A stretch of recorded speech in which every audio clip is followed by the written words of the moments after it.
Welcome back dear students. Next 51 to 75 number के questions के discussions के लिए आज हम लोग क्लास में हैं। एनवायरमेंट इकोलॉजी का जो दूसरा टेस्ट आप लोगों ने फेस किया उसके अगले 25 प्रश्नों की चर्चा अब आपके बीच में है। ध्यान देंगे, इंग्लिश और हिंदी दोनों के बच्चे यहाँ से हेल्प ले सकते हैं। क्वेश्चन नंबर 51 क्या कह रहा है? निम्नलिखित में से कौन सी गतिविधियां जलवायु परिवर्तन को कम करने के लिए जियो इंजीनियरिंग समाधान मानी जाती हैं? जियो इंजीनियरिंग यानी भूमि की उर्वरता से संबंधित किए जाने वाले पुनर्प्रयासों को यहाँ पर रखा जाता है। ठीक, तो हमसे सवाल पूछा गया है जियो इंजीनियरिंग के प्रयासों में। अब पूछा गया क्या क्या इसमें सही है, क्या क्या सही नहीं है। पहला, कृषि भूमि पर बारीक पिसे हुए बेसाल्ट चट्टानों का छिड़काव करना। क्या ये जियो इंजीनियरिंग का पार्ट है? जी हाँ। इसका फायदा ये होता है कि जब हम बेसाल्ट चट्टानों को बारीक पीसकर मिट्टी में डालते हैं तो ये कार्बन को अवशोषित करके हमारे मिट्टी की सक्रिय उर्वरता को बढ़ाने में महत्वपूर्ण भूमिका निभाता है। इस प्रकार ये स्टेटमेंट सही है। दूसरा, स्ट्रेटोस्फेरिक एरोसोल इंजेक्शन यानी हमारे वायुमंडल के इस स्ट्रेटोस्फेरिक सीमा में हम कुछ खास तरह के कणों को इंजेक्ट करते हैं, यानी वायुमंडल में हम कुछ कण छोड़ते हैं।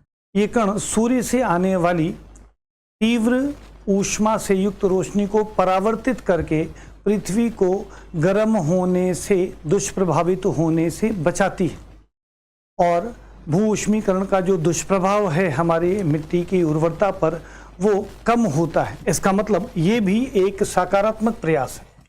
अब जब तक इस तरह की टेक्निक की स्ट्रेटोस्फेरिक एरोसोल इंजेक्शन का फंक्शन क्या है, जो क्लास में हम लोग डिटेल आपको पढ़ाते हैं, या बेसाल्ट चट्टान में क्या क्या चीज़ें पाई जाती हैं जो मिट्टी की उर्वरता बढ़ाती हैं, ये सब क्लास की डिटेल अध्ययन का पार्ट है।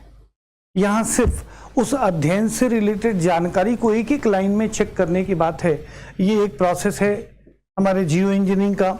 ये दूसरा प्रोसेस है हमारे एटमॉस्फेरिक एक्टिविटीज़ का, जिसका भूमि की उर्वरता संरक्षण में लाभ मिलता है। नेक्स्ट, फाइटोप्लैंक्टन की वृद्धि को प्रोत्साहित करने के लिए महासागरीय लौह निषेचन। ठीक, अब निषेचन वर्ड के लिए तो फर्टिलाइजेशन वर्ड है। अब समुद्र में लोहे से निषेचन या फर्टिलाइजेशन कैसे होता है? कुछ विशेष प्रकार के पदार्थों को समुद्री पानी में डालने पर वहां पर विशेष प्रकार की वनस्पतियां फाइटोप्लैंक्टन्स जन्म लेती हैं। तीव्र गति से इनकी संख्या बढ़ती है और ये वायुमंडल और पानी के तत्वों को अवशोषित करती हैं, विशेषकर कार्बन को अवशोषित करती हैं। और जब ये मर जाते हैं तो ये पानी में डूब जाते हैं और समुद्र के इकोसिस्टम में सपोर्ट सिस्टम का काम करते हैं। इस प्रकार ये भी हमारे लिए उपयोगी है। अब चौथी चीज हम देखें, चूना डालकर महासागरों की क्षारीयता को बढ़ाना।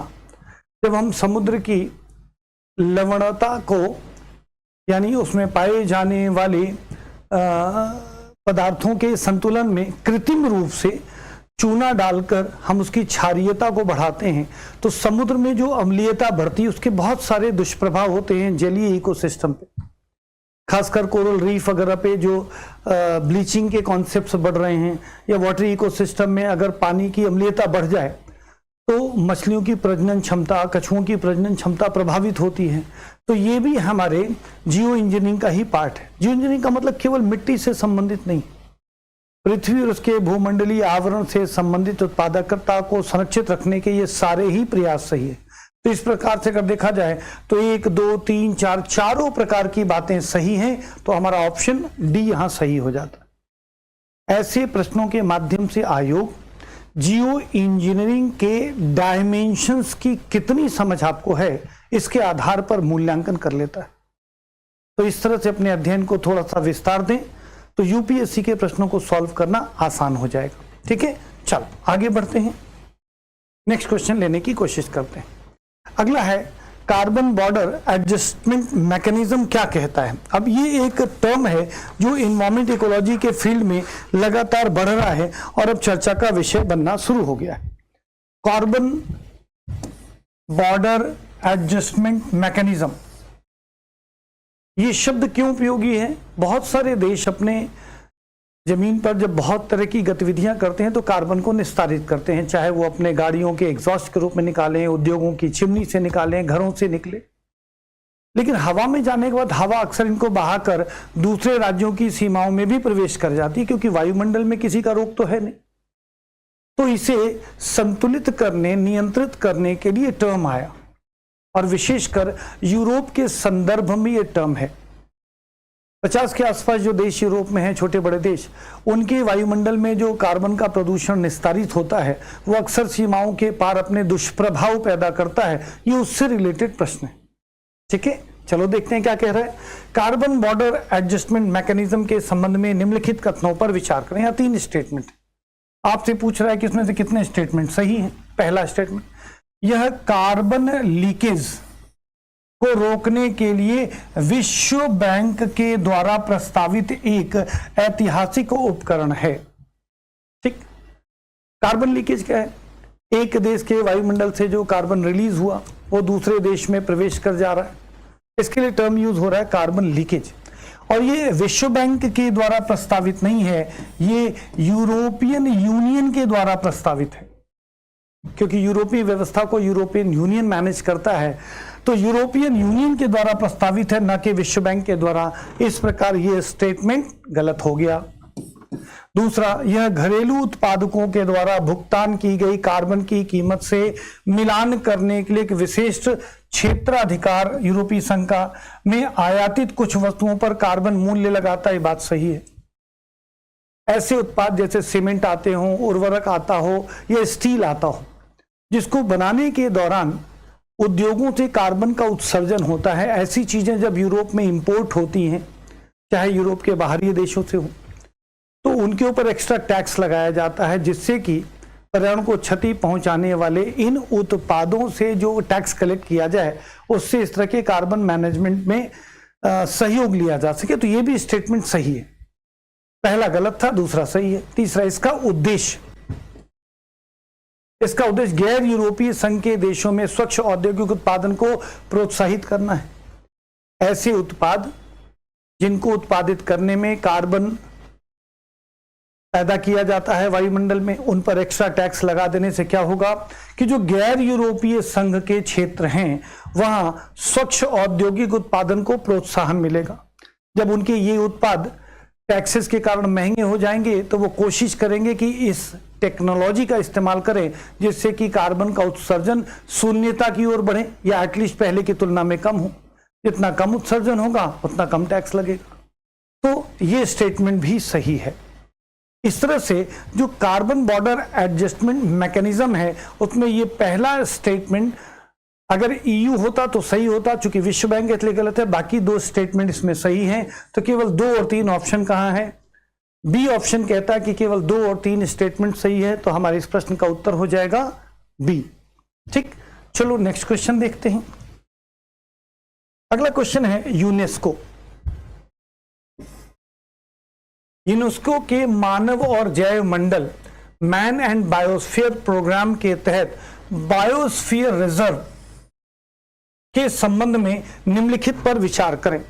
अब एक क्वेश्चन है कि यूनेस्को के द्वारा एक खास तरीके का कार्यक्रम चलाया जाता है जिसको मैब बोलते हैं। MAB means man and biosphere programme. ठीक है, हाँ, मैन एंड बायोस्फीयर प्रोग्राम। अब इस प्रोग्राम के तहत आपसे पूछा गया कि इसमें से क्या सही है और क्या गलत है। बायोस्फीयर रिजर्व राष्ट्रीय सरकार के द्वारा नामित किए जाते हैं। उन्हें अंतर्राष्ट्रीय मान्यता के लिए मानदंडों के न्यूनतम सेट को पूरा करना होता है। अब यहां देखिए, यूनेस्को है तो आपको लगेगा ये एक अंतर्राष्ट्रीय संस्था है। ये बिल्कुल सही है। अंतर्राष्ट्रीय संस्था मानदंडों का एक न्यूनतम सेट तैयार करती है, लेकिन इसे लागू कराने की जिम्मेदारी राष्ट्रीय सरकारों पर होती है। जो राष्ट्रीय सरकारें मैन एंड बायोस्फीयर प्रोग्राम चलाना चाहती हैं, उन्हें अंतर्राष्ट्रीय मानक तय किए गए हैं, उन्हें अपने यहां लागू करना होता है, तभी उसको अप्रूवल मिलता है। इस तरह से ये स्टेटमेंट क्या हो गया? सही है। दूसरा, वर्तमान में भारत में सभी 18 बायोस्फीयर रिजर्व मैब कार्यक्रम के तहत अंतर्राष्ट्रीय स्तर पर मान्यता प्राप्त हैं। ये 18 बायोस्फीयर रिजर्व हैं, लेकिन सभी इसमें से मान्यता प्राप्त नहीं है। इसमें से अभी केवल 12 ऐसे जो प्रोग्राम हैं हमारे देश में संचालित किए जा रहे हैं, उनमें से केवल 12 को ही यह मान्यता अंतर्राष्ट्रीय स्तर पे प्राप्त है, क्योंकि तब मान्यता मिलती है जब हम अंतर्राष्ट्रीय मानदंडों का पालन करते हैं। तो इस प्रकार ये दूसरा स्टेटमेंट क्या हो गया, गलत हो गया। भारत में 18 बायोस्फीयर रिजर्व है, ये बात सही है, लेकिन इनमें से केवल 12 को ही अंतर्राष्ट्रीय स्तर का दर्जा प्राप्त है। हालांकि इसकी संख्या बढ़ती घटती रहती है, अपडेट्स को लेकर के करंट अफेयर्स की चीजों को जरूर चेक कर लेंगे। तीसरा है पन्ना और cold desert biosphere reserve Bharat में अंतर्राष्ट्रीय स्तर पर मान्यता प्राप्त क्षेत्रों में से हैं। ठीक, अब टेक्निकली देखिए, पन्ना रिजर्व जो है उसको तो बायोस्फीयर रिजर्व के रूप में भारत में अंतर्राष्ट्रीय मान्यता प्राप्त है, लेकिन कोल्ड डेजर्ट शीत मरुस्थल को अभी यह अंतर्राष्ट्रीय मान्यता प्राप्त नहीं है। इस दृष्टिकोण से आधा हिस्सा सही है और आधा हिस्सा गलत है। अब कोई ऑप्शन इसमें हमें दिखाई नहीं दे रहा है। इस हिसाब से पहला और तीसरा केवल सही है, तो आप अभी तो यहां सही कर लो, लेकिन टेक्निकली ध्यान रखना, मैं ये मार्क कर दे रहा हूं, है ना। हाँ, इसमें उत्तर संशोधित कर लें, उत्तर संशोधित कर लें।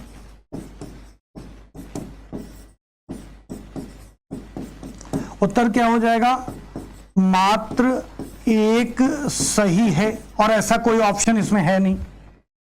मात्र एक ऑप्शन सही है, बाकी दोनों गलत है, क्योंकि इसमें ये सही और ये वाला हिस्सा गलत है, और केवल एक ऑप्शन यहां नहीं है। शायद ये केवल एक लिखना था, यहां टाइपिस्ट की गलती से ये केवल 3 लिखा गया है, इसीलिए गड़बड़ी हो गई, है ना। तो ये क्वेश्चन को बेहतर तरीके से ध्यान रखेंगे। इस तरह के पार्ट में कई बार क्या होता है कि एक हिस्सा सही एक हिस्सा गलत है, तो आप यहां ध्यान रखेंगे।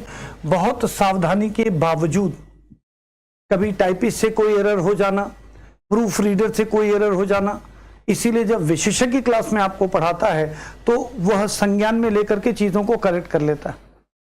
इसलिए कागजी एक्सप्लेनेशन की जगह पर आप हमारी टीम के लोगों के द्वारा क्वेश्चन पेपर के एक्सप्लेनेशंस को यूट्यूब पर जरूर देखें, आप सबके लिए निःशुल्क है।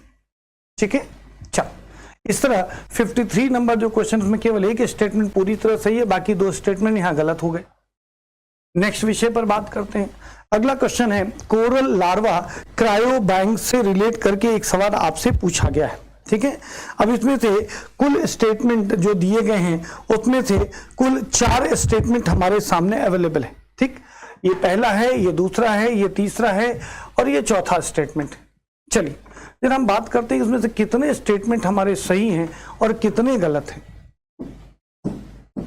कोरल लार्वा क्रायो बैंक, ठीक, कोरल लार्वा, कोरल ब्लीच का नाम आपने कोरल रीफ का नाम आपने सुना होगा। एक विशेष प्रकार का समुद्री इकोसिस्टम।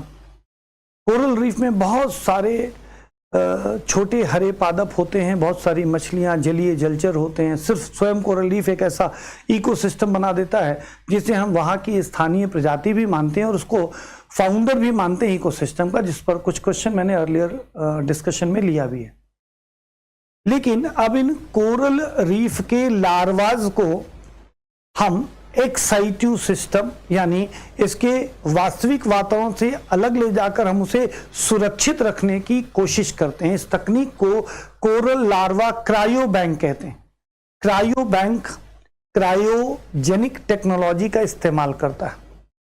क्रायो का मतलब होता है निम्न ताप, लगभग -196 डिग्री सेंटीग्रेड के तापमान पर तरल नाइट्रोजन जैसी पदार्थों की उपस्थिति में हम जब जैविक पदार्थों को संरक्षित रखते हैं तो इसे हम क्रायोजेनिक्स टेक्नोलॉजी कहते हैं। जब बायोलॉजी में इसका प्रयोग होता है इसको क्रायोबायोलॉजी कहते हैं। यहाँ पर एक जैविक जीव के बीज को, कोरल लार्वा के बीज स्वरूप को हम अति निम्न तापमान पे सुरक्षित रखते हैं आने वाले समय के लिए। इस तकनीक को कोरल लार्वा क्रायोबैंक तकनीक भी कहते हैं। इसी पर सवाल है, कोरल लार्वा क्रायोबैंक पहल और कोरल ट्रायंगल के संदर्भ में निम्नलिखित कथनों पर विचार कीजिए। कोरल ट्रायंगल पृथ्वी पर पाया जाने वाला कोरल रीफ का एक बहुत बड़ा भौगोलिक विस्तार है। ये ट्रायंगल शेप में हमारे समुद्र में विद्यमान है। 2 चीजें इसमें आपसे पूछी गई, जो कोरल ट्रायंगल है वो समुद्र में कोरल रीफ का भौगोलिक विस्तार का प्रतिनिधित्व करता है। और coral larva cryo bank coral larva के बीजों को या आने वाली पीढ़ी पैदा करने में सक्षम उसके उत्पाद को वैज्ञानिक तकनीक से अति निम्न शीतल ताप पर सुरक्षित रखने का एक बैंक है। इन दो विषयों पर सवाल पूछा गया। चलिए हम स्टेटमेंट लेकर देखने की कोशिश करते हैं क्या सही है क्या गलत है। कोरल ट्रायंगल जिसे अक्सर समुद्रों का अमेजन कहते हैं। समुद्रों का अमेजन क्यों कहते हैं? अमेजन अमेरिका में पाए जाने वाले जंगल को कहा जाता है। इतने घने जंगल हैं कि वहां के जंगल से जमीन से पानी को अवशोषित करके, हवा से कार्बन डाइऑक्साइड को अवशोषित करके शुद्ध ऑक्सीजन निकालता है यहाँ का जंगल। इसीलिए इसे पृथ्वी का फेफड़ा, लंग्स ऑफ अर्थ भी कहा जाता है। और जहां पर भी जंगलों की सघनता हो, जहां से शुद्ध वायु या ऑक्सीजन शुद्ध जारी की जाती है, ऐसे क्षेत्रों को हम अमेजन क्षेत्र कहते हैं। समुद्र में कोरल रीफ इसी तरीके की इकोसिस्टम को जन्म देता है, इसीलिए कोरल ट्रायंगल को समुद्रों का अमेजन कहा जाता है। ये 6 देशों में फैला हुआ है और इसे 2 अलग अलग जैव भौगोलिक क्षेत्र विद्यमान हैं। ये बात पूरी तरह सही है, क्योंकि ये इंडोनेशिया और फिलीपींस जैसे क्षेत्र से लेकर सुदूर प्रशांत के पश्चिमी क्षेत्रों में ऑस्ट्रेलिया और अन्य द्वीप समूहों तक इसका विस्तार है।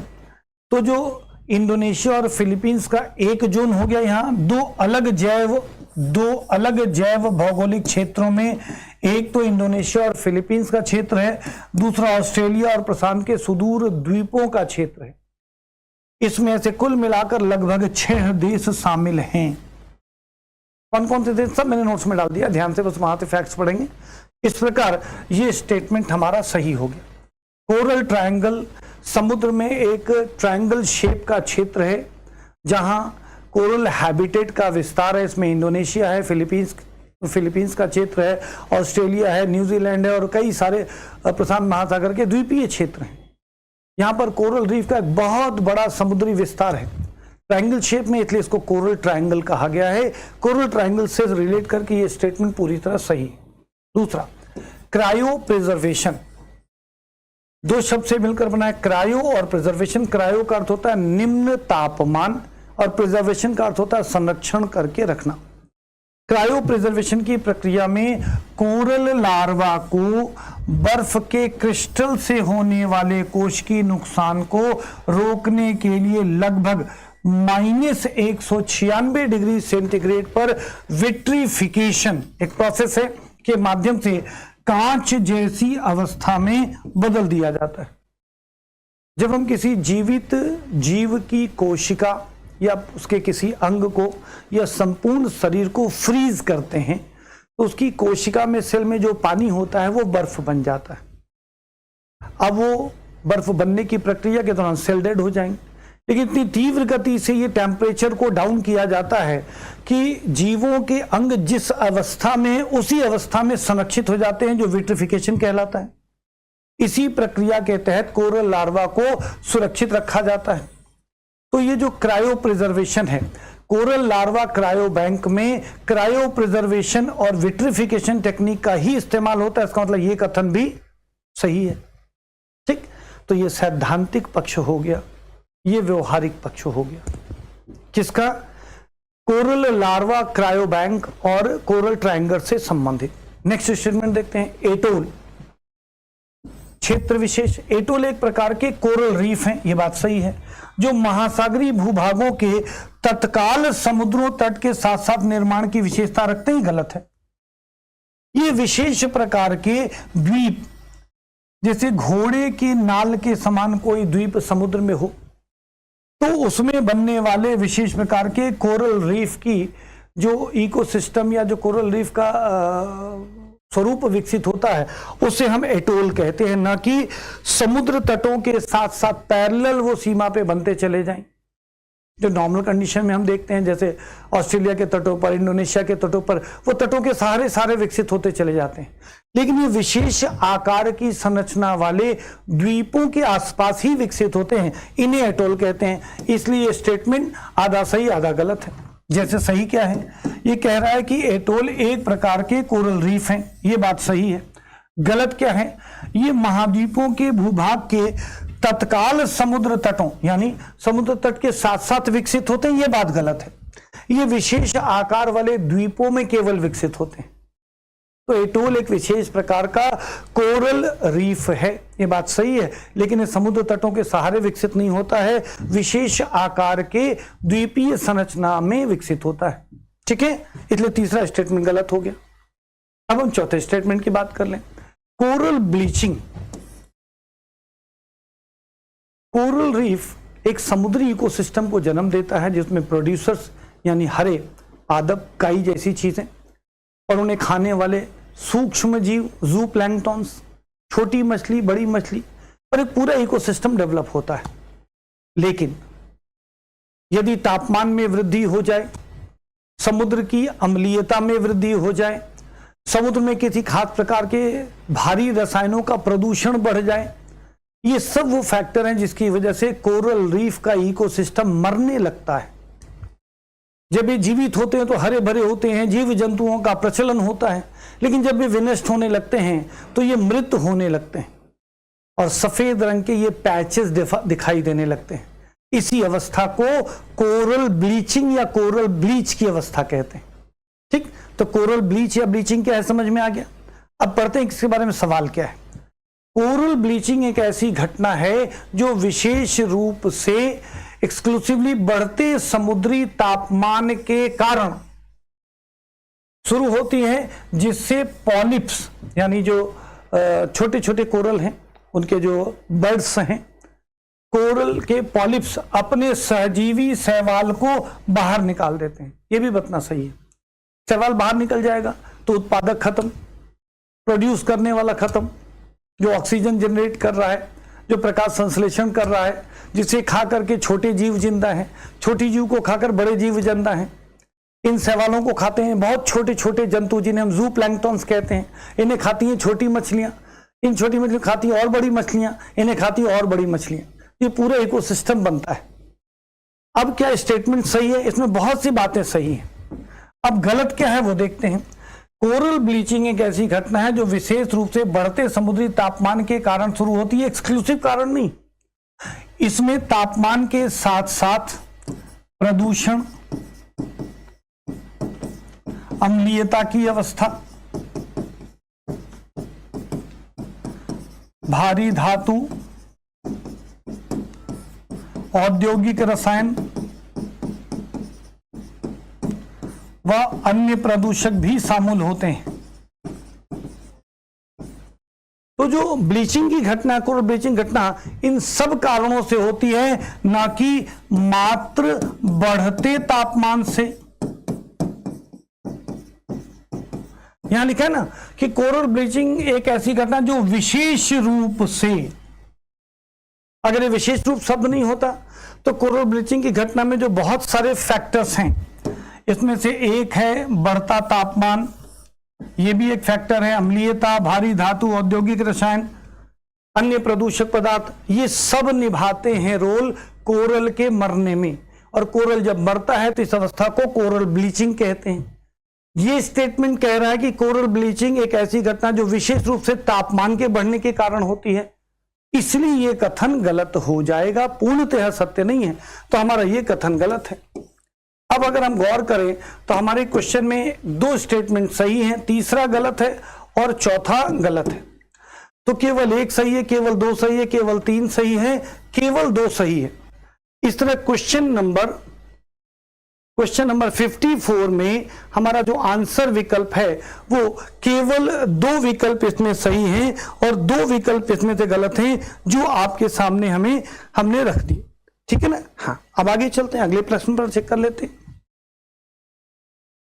55 number question, blue carbon.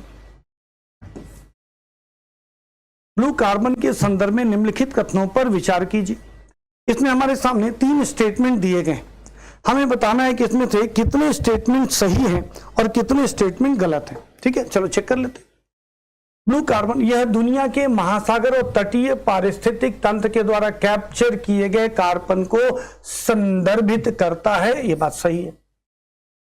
Carbon यानी कि कोयला या कार्बनिक रूप जब समुद्री वातावरण में, समुद्री इकोसिस्टम में कार्बन का अवशोषण होता है और वो महासागर और उसके तटीय पारिस्थितिक तंत्र के द्वारा जब कैप्चर होगा तो ऐसा कैप्चर, ऐसा कार्बन कैप्चर ब्लू कार्बन कहलाएगा, क्योंकि वो समुद्री इकोसिस्टम से कैप्चर हो रहा है, इसलिए सही है।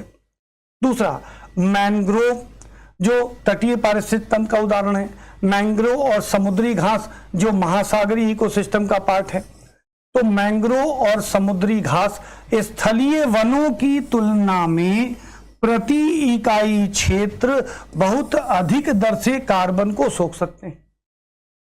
अब अगर थोड़ा सा सावधानी बरतोगे तो स्टेटमेंट सही है गलत पकड़ना मुश्किल है। मैं दोनों एग्जांपल दे रहा हूं और रिटन में मैंने डाल दिया, वो भी चेक कर लेना। अब मैंग्रोव और समुद्री घास ये बिल्कुल सही है कि स्थलीय वनों की तुलना में प्रति इकाई बहुत दर, कितना, करीब 10 गुना, 10 टाइम्स ज्यादा कार्बन सोखते हैं।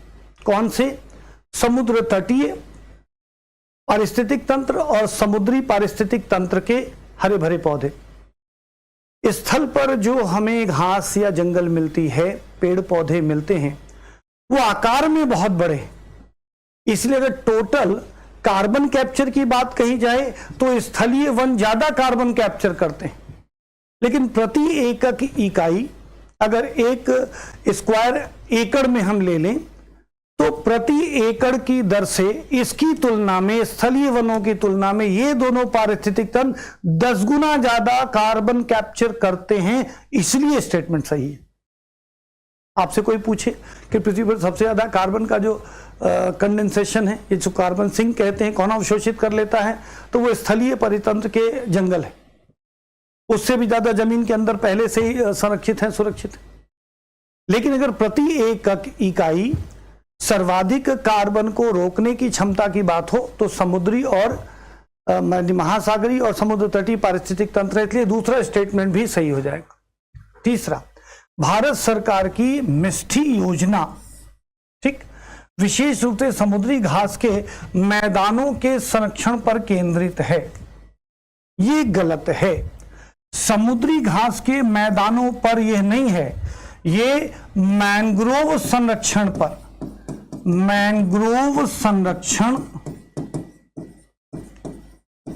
या समुद्र तटीय पारिस्थितिक संरक्षण पर काम करती है। तो ये बात सही है कि भारत सरकार की मिष्टी योजना जो है वो समुद्री घास के मैदानों के संरक्षण पे काम नहीं करती, वो मैंग्रोव वनों के संरक्षण या समुद्र तटीय पारिस्थितिक के संरक्षण पर काम करती है, इसलिए स्टेटमेंट गलत हो जाएगा। अब इसमें 2 स्टेटमेंट सही है कि स्टेटमेंट गलत है, तो इसमें केवल 2 स्टेटमेंट सही है, तो क्वेश्चन नंबर 55 का बी ऑप्शन हमारा सही हो जाएगा। ठीक है, क्वेश्चन नंबर 55 के बी ऑप्शंस केवल सही हो जाएंगे। चलो अगला क्वेश्चन ले लेते हैं, क्वेश्चन नंबर 56। यहाँ एक अर्ली वार्निंग सिस्टम पर आयोग के द्वारा संभावित पूछे गए सवालों के बारे में हम समझने की कोशिश करेंगे। संयुक्त राष्ट्र ने एक अर्ली वार्निंग फॉर ऑल के पहल के संदर्भ में निम्नलिखित कथनों पर विचार करें। अब हमारे पर्यावरण के इम्बैलेंस होने की वजह से जो समस्याएं पैदा हो रही हैं, जो आपदाएं आ रही हैं, उसको लेकर के अर्ली वार्निंग सिस्टम डेवलप किया है यूनाइटेड नेशंस की संस्था ने। उससे रिलेटेड क्या बातें सही हैं, क्या बातें गलत हैं, अगर आप अर्ली वार्निंग सिस्टम की समझ रखते हो तो आप आंसर कर पाओगे। चलो थोड़ा चेक कर लेते हैं। स्टेटमेंट 1 क्या कहता है? इस पहल का लक्ष्य यह सुनिश्चित करना है कि वर्ष 2030 वर्तमान दशक के अंत तक पृथ्वी पर प्रत्येक व्यक्ति मौसम और जलवायु से संबंधित खतरों के लिए प्रारंभिक चेतावनी प्रणाली के द्वारा संरक्षित हो जाए। प्रत्येक मानव के लिए यह अर्ली वार्निंग सुरक्षा होनी चाहिए, चाहे वो समुद्र तटीय मछुआरे हों जो चक्रवात के दौरान समुद्र में ना जाएं, समुद्र तटीय बंदरगाह हो या चक्रवाती तूफान से आने वाली आपदा हो, इसके लिए उनका लक्ष्य 2030 तक प्रत्येक व्यक्ति को मौसम और जलवायु संबंधी खतरों को सुरक्षित करने की योग्यता विकसित कराना है। यस, ये स्टेटमेंट पूरी तरह सही है। चलो जरा दूसरा कथन पढ़ लें। E for all, sorry early warning, EW के शब्द का डिनोशन हुआ E for early, W for warning, for के लिए इस्तेमाल हुआ। इस फॉर के लिए फोर शब्द है। अर्ली वार्निंग फॉर ऑल, पहल, एक इनिशिएटिव है। ये क्या है? एक बहु एजेंसी प्रयास है जिसका सह नेतृत्व विश्व मौसम विज्ञान, वर्ल्ड मेट्रोलॉजिकल ऑर्गेनाइजेशन, जिसको हम WMO कहते हैं, विश्व WMO, UNDRR और ITU के साथ साथ IFRC द्वारा किया जाता है। ये बिल्कुल सत्य है। ये कौन से संगठन के क्या काम है, ये सब मैंने नोट्स में डिटेल कर दिया है। क्योंकि समय ज्यादा लगता है डिस्कशन में, कुछ बच्चों का रिस्पॉन्स आया कि सर शॉर्ट में कर दें, हमें डिटेल लिख करके दे दें, इसलिए मैं थोड़ा शॉर्ट कर रहा हूं आपकी डिमांड पर, राइट।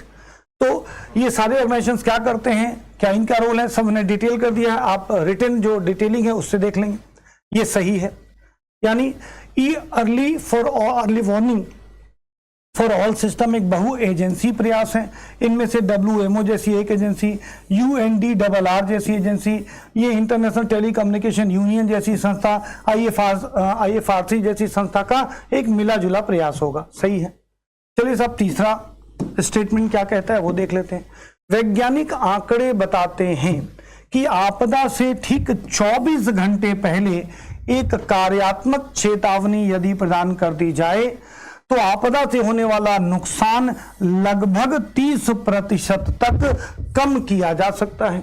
यस, आपदा प्रबंधन संस्थानें, राष्ट्रीय और अंतर्राष्ट्रीय स्तर की, यूनाइटेड नेशंस की संस्थानें, ये रिपोर्ट बताती हैं कि जिन जिन क्षेत्रों में अर्ली वार्निंग सिस्टम ने काम किया वहां आपदा से होने वाला दुष्प्रभाव कम किया जा सका, विशेषकर मानव और पशुओं को सुरक्षित बचाया जा सका।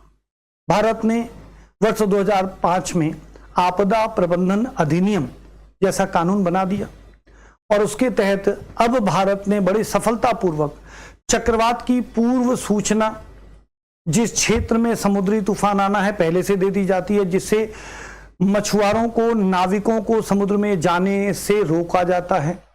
समुद्र के तटों पर उनकी नावों को, स्टीमरों को सुरक्षित बंधवा दिया जाता है या समुद्र में पानी से बाहर निकाल तक कर सुरक्षित रख दिया जाता है। समुद्र तटों पर जो मानवीय बस्तियां हैं वहां से लोगों को सुरक्षित स्थान में ट्रांसपोर्टेट कर देते हैं। उनके वाहन, उनके उपयोगी संयंत्र, उनके पशु संसाधन इत्यादि को सुरक्षित ट्रांसपोर्टेट कर दिया जाता है। आपदा गुजर जाने के बाद फिर रीस्टोरेज का प्रोसेस हो जाता है। ऐसी परिस्थिति में आपदा से होने वाली क्षति को काफी हद तक बचाना संभव हो जाता है। विशेषकर मानवीय क्षति, जीवन की क्षति, पशुओं की क्षति तो संभव है। अब हवा आएगी तो पेड़ उखड़ेगा, खंभे टूटकर गिरेंगे, कुछ और नुकसान होगा, वो आप नहीं रोक सकते। ऐसी परिस्थिति में जो अजैविक क्षति है वो तो होने देते हैं, लेकिन जैविक क्षतियों को बचा लेते हैं और ये लगभग 30% तक की बात ये सही है।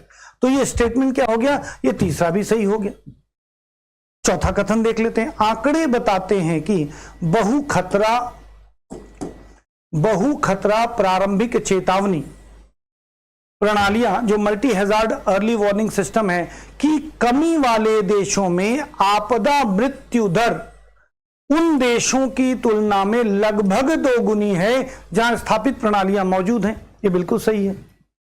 तकनीकी रूप से गैर जानकार देश, संसाधन की अनुपस्थिति वाले देशों में जब कभी ऐसी आपदाएं आती हैं और अर्ली वार्निंग सिस्टम वहां काम नहीं करता है तो देखा गया है कि वहां पर मानवीय क्षति, मृत्यु दर अधिक है, लगभग 2 गुनी है उन देशों की तुलना में जहां अर्ली वार्निंग सिस्टम ने सफलतापूर्वक काम किया है।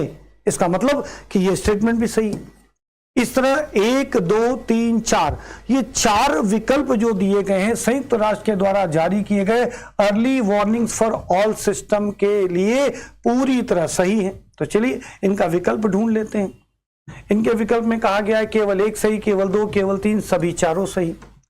तो क्वेश्चन नंबर 56 6 के लिए हमारा आंसर 1 2 3 4 चारों विकल्प सही हो जाएगा। अब इस तरह के प्रश्नों को समझने के लिए आप यदि विस्तार से विषयों को समझ नहीं रखते हो तो इसका उत्तर निकाल पाना आपके लिए थोड़ा सा मुश्किल हो जाएगा, ठीक ना। तो चलिए साहब अगला क्वेश्चन ले लेते हैं। 57 नंबर क्वेश्चन क्या कहता है? भारतीय वन वर्गीकरण के संबंध में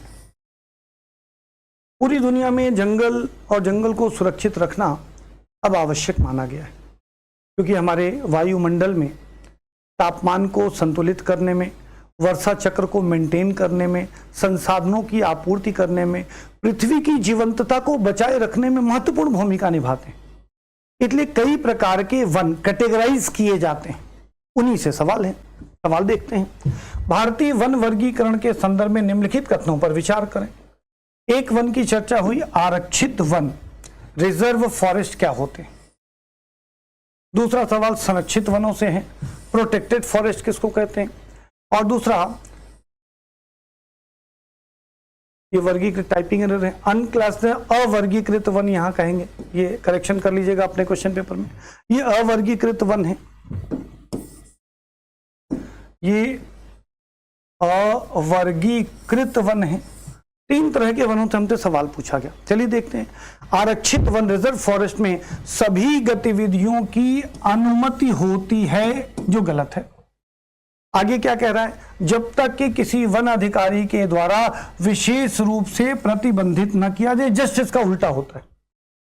ऐसे रिजर्व फॉरेस्ट में किसी भी तरह की मानवीय गतिविधियों की अनुमति नहीं होती जब तक कि अधिकारी विशेष परिस्थितियों में, सरकारें विशेष परिस्थितियों में इसकी अनुमति न दें। अगर आप जंगल के आदिवासी समाज के लोग भी हैं तो आप जंगल में जाकर सूखी लकड़ियां बिनकर नहीं ला सकते। आप जंगल में अपने पशुओं को चराने नहीं जा सकते, जंगल के फल फूल इत्यादि एकत्रित करने नहीं जा सकते। तो यहां पर स्टेटमेंट उल्टा है, इसलिए यह स्टेटमेंट गलत हो गया। दूसरा, संरक्षित वन क्या है? प्रोटेक्टेड फॉरेस्ट, इन्हें प्रोटेक्ट किया गया है। इसके लिए क्या कहा गया है? प्रोटेक्टेड फॉरेस्ट में सुरक्षा का एक सीमित स्तर होता है। यहां पर सुरक्षा का एक सीमित स्तर होता है जहां सभी गतिविधियों की अनुमति होती है जब तक कि उन्हें प्रतिबंधित न किया जाए। अब सभी गतिविधियों की अनुमति का मतलब जंगल काटना नहीं है, है ना। यहां पर जो जंगल के आसपास रहने वाली मानव बस्तियां हैं वो अपने पशुओं को चराने जा सकती हैं, सूखी लकड़ियों को बीनने जा सकती हैं, कंदमूल फल एकत्रित करने जा सकती हैं। वो जंगल को क्षति नहीं पहुंचा सकती, लेकिन सहचारिता वहां अनुमन्य है जब तक कि सरकार या प्राधिकारी कोई विशेष प्रतिबंध न लगा दे। तो ये स्टेटमेंट सही है। अवर्गीकृत वन क्या है? अनक्लासिस्ड फॉरेस्ट क्या है? वे हैं ऐसे वन जो वन के रूप में तो दर्ज हैं, जो वन के रूप में दर्ज हैं, लेकिन आरक्षित, ठीक ना, यहां पर है आरक्षित या संरक्षित श्रेणियों, यहां स्पेलिंग मिस्टेक है, में से शामिल नहीं है। ये बात सही है। तो अवर्गीकृत वन उन्हें कहा गया जो नॉर्मली वन के रूप में तो दर्ज हैं, लेकिन इस तरह का कोई प्रावधान आरक्षित वनों जैसा, संरक्षित वनों जैसा कोई प्रावधान नहीं है। तो ये बात सही है। तो दूसरा और तीसरा स्टेटमेंट सही है, जबकि पहला गलत है। और विकल्प में अगर हम देखें तो विकल्प बी कहता है कि केवल 2 और 3 सही है। तो वनों के प्रकार, एक तो वन की प्रकृति, वन में पाए जाने वाले पेड़ पौधों के आधार पर आप पढ़ते हो, है ना। हाँ, जैसे सदाबहार वन आपने पढ़ लिया, उष्णकटिबंधीय वन आपने पढ़ लिया, वो उनके जैविक स्वरूप के आधार पर उनका वर्गीकरण है। यहां वैधानिक प्रावधानों के आधार पर वनों के वर्गीकरण पर सवाल आपसे पूछा गया है। तो जब कभी आप पढ़ें या एग्जाम में बैठने जा रहे हैं तो वन वाला नोट उठा लें, जिसमें वन क्या होते हैं, वनों की जैविक प्रकृति के आधार पर उनका भारत में कितने प्रकार के वनों का वर्गीकरण मिलता है, कौन से वन किस तरह की जलवायु में, किस तरह की मिट्टी में, किस तरह की भौगोलिक दशाओं में विकसित होते हैं, ये पढ़ लें। ऐसे वनों में कौन सी प्रजाति के पौधे पाए जाते हैं, वो पढ़ लें। और वैधानिक रूप से उनका वर्गीकरण क्या है, उसे पढ़ लें। और अभी मैं 1-2 और सवाल प्रैक्टिस में दूंगा। साल दर साल वनों पर रिपोर्ट आती है, वैश्विक रिपोर्ट, और भारत की वन एवं पर्यावरण मंत्रालय की जो रिपोर्ट है उसका भी अध्ययन कर लें। यदि ये 4 से 5 बिंदु वन से संबंधित आपने पढ़ रखे हैं तो वन पर आधारित कोई भी सवाल आयोग बनाएगा उत्तर देने में आप बहुत सहज होंगे। ठीक, तो ये क्वेश्चन तो सैंपल होते हैं। जब हम लोग टेस्ट सीरीज कराते हैं तो हमारा उद्देश्य होता है कि आपके अध्ययन में ध्यानाकर्षण करा देना कि देखो इस तरह के सवाल बन सकते हैं। हम इक्का दुक्का सवाल बनाएंगे तो उसके आसपास क्या सवाल बन सकते हैं इसे भी जानने और समझने की कोशिश करें। ऐसे डिस्कशन से आपको ये फायदे मिलते हैं। रिटर्न में हमने जो डिटेल डाल रखा उसमें केवल इनके बारे में डिटेल फैक्ट्स एंड फिगर हैं। इस तरह की चर्चा जो क्लास में या टेस्ट डिस्कशन में होता है वो रिटन फॉर्मेट में अवेलेबल नहीं है, इसलिए ऐसे वीडियोस को आप सब्सक्राइब कर लें, जैसे कि आने वाले टॉपिक्स पर, साइंस पर, पॉलिटी पर, ज्योग्राफी पर आपको विशेष और अतिरिक्त जानकारियां मिल सके। ठीक, तो चलिए साहब क्वेश्चन नंबर 57 देख लिए। क्वेश्चन नंबर 58 देखते हैं। क्वेश्चन नंबर 58 एक पर्टिकुलर ऑर्गेनाइजेशन और उससे संबंधित स्थिति और व्यवस्था को लेकर के हमसे पूछा गया। ठीक ना, अब ये क्या विषय है, किसको लेकर के सवाल पूछा गया, हम इस पर बात करेंगे। ठीक है, इसमें कौन सा स्टेटमेंट सही है, कौन सा स्टेटमेंट गलत है, ये भी हमें समझना है। अब एक शब्द यहां पर आया और वो है REDD प्लस। ठीक, तो ये जो REDD प्लस है ये है क्या? ये हमारे एमिशंस पर आधारित है। ठीक है, हाँ, ये है रिडक्शन emissions for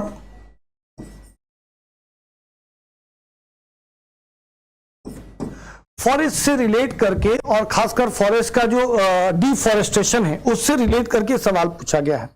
ठीक, तो फ्रॉम डिफॉरेस्टेशन एंड, अब एक शब्द आ गया R।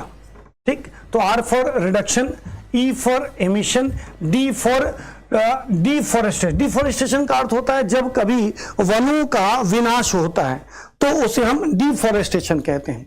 Deforestation and forest degradation, forest degradation. ठीक है, हाँ, तो यहां एक डिग्रेडेशन के लिए इस्तेमाल हुआ है। तो अगर हम इसे मार्क करें तो R का अर्थ हो गया रिडक्शन, E फॉर हो गया emissions from deforestation and forest degradation से रिलेटेड ये टर्म है। यानी वनों की जो कटाई हो रही है उससे होने वाले उत्सर्जन को कम करने जैसे विषय के लिए REDD शब्द का इस्तेमाल हुआ है। इसमें एक फैक्टर है, ध्यान देना होगा वरना आप आंसर गलत कर दोगे, वो है प्लस। ठीक, तो REDD यानी वनों के विनाश और वनों की प्रकृति के क्षरण से होने वाले उत्सर्जन की समस्या के विषय पर यह सवाल आपसे पूछा गया। इसमें 4 स्टेटमेंट है, कौन सा सही कौन सा गलत है। पहला है REDD प्लस में प्लस को आधिकारिक तौर पर मॉन्ट्रियल के COP11, मॉन्ट्रियल यानी कि कनाडा, मॉन्ट्रियल में हुए COP11 के दौरान शामिल किया गया था।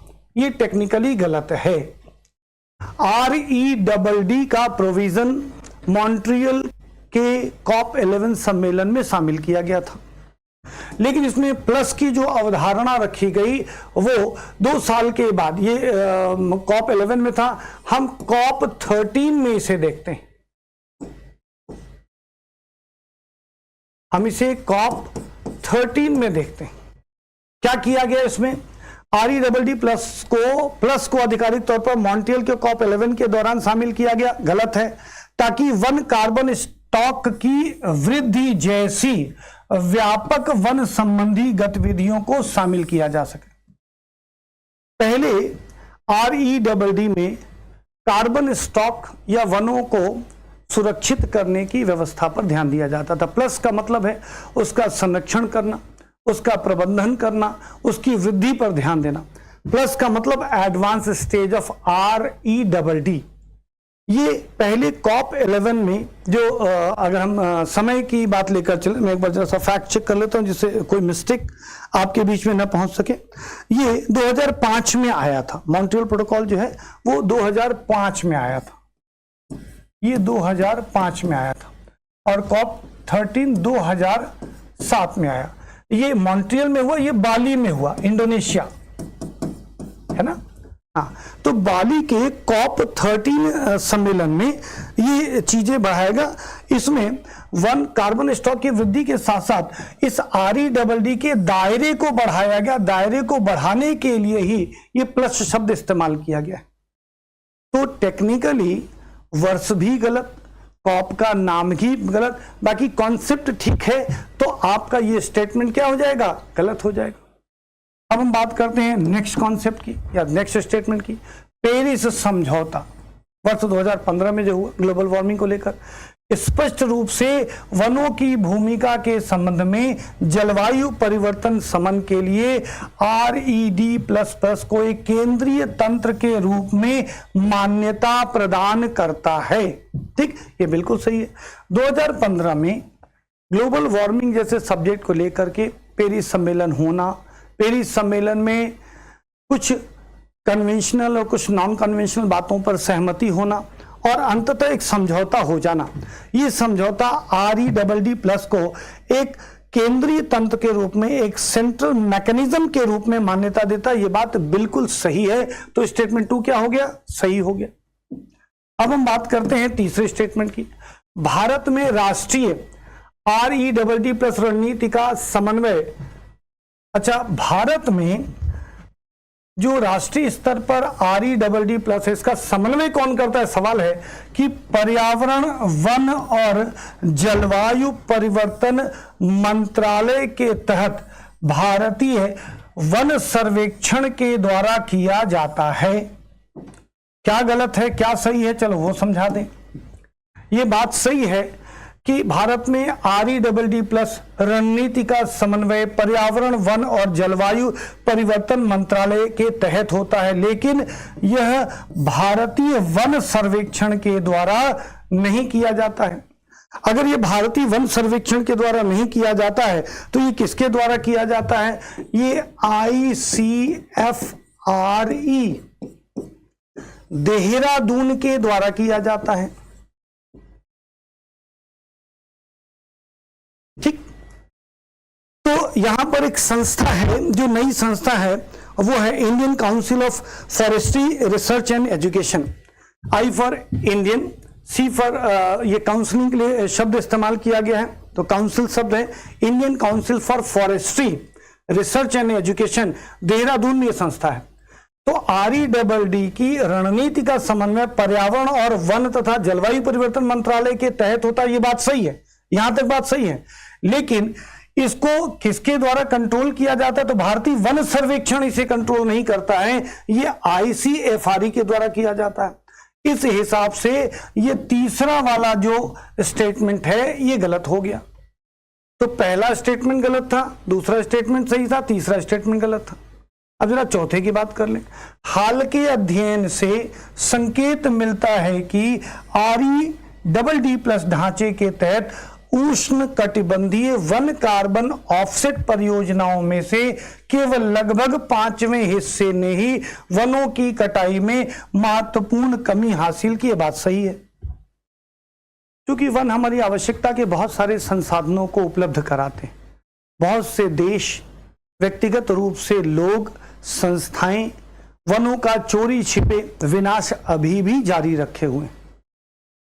इसकी रिपोर्ट बहुत उत्साहजनक नहीं, लेकिन कुछ क्षेत्रों में सरकारों के विशेष प्रयास, जन चेतना और कुछ नॉन गवर्नमेंटल ऑर्गेनाइजेशन के प्रयासों से वन विनाशीकरण के संरक्षण की प्रक्रिया या वन विनाशीकरण को कम करते हुए समाप्त करने की ओर लोग बढ़ रहे हैं, लेकिन बहुत अच्छी परिस्थितियां नहीं है। तो ये स्टेटमेंट सही है। इस हिसाब से अगर हम इस क्वेश्चन बैंक को देखें तो 58 नंबर क्वेश्चन में 4 स्टेटमेंट हैं, इसमें से पहला और तीसरा गलत है, दूसरा और चौथा सही है। तो अगर हम विकल्प ढूंढें तो इस विकल्प में केवल 2 स्टेटमेंट सही हैं। तो हमारे इस क्वेश्चन का उत्तर 58 नंबर क्वेश्चन के उत्तर में 2 सही है और 2 गलत हो जाएगा। ठीक है ना। चलो अब नेक्स्ट क्वेश्चन ले लेते हैं, तुम्हारा क्वेश्चन नंबर 59।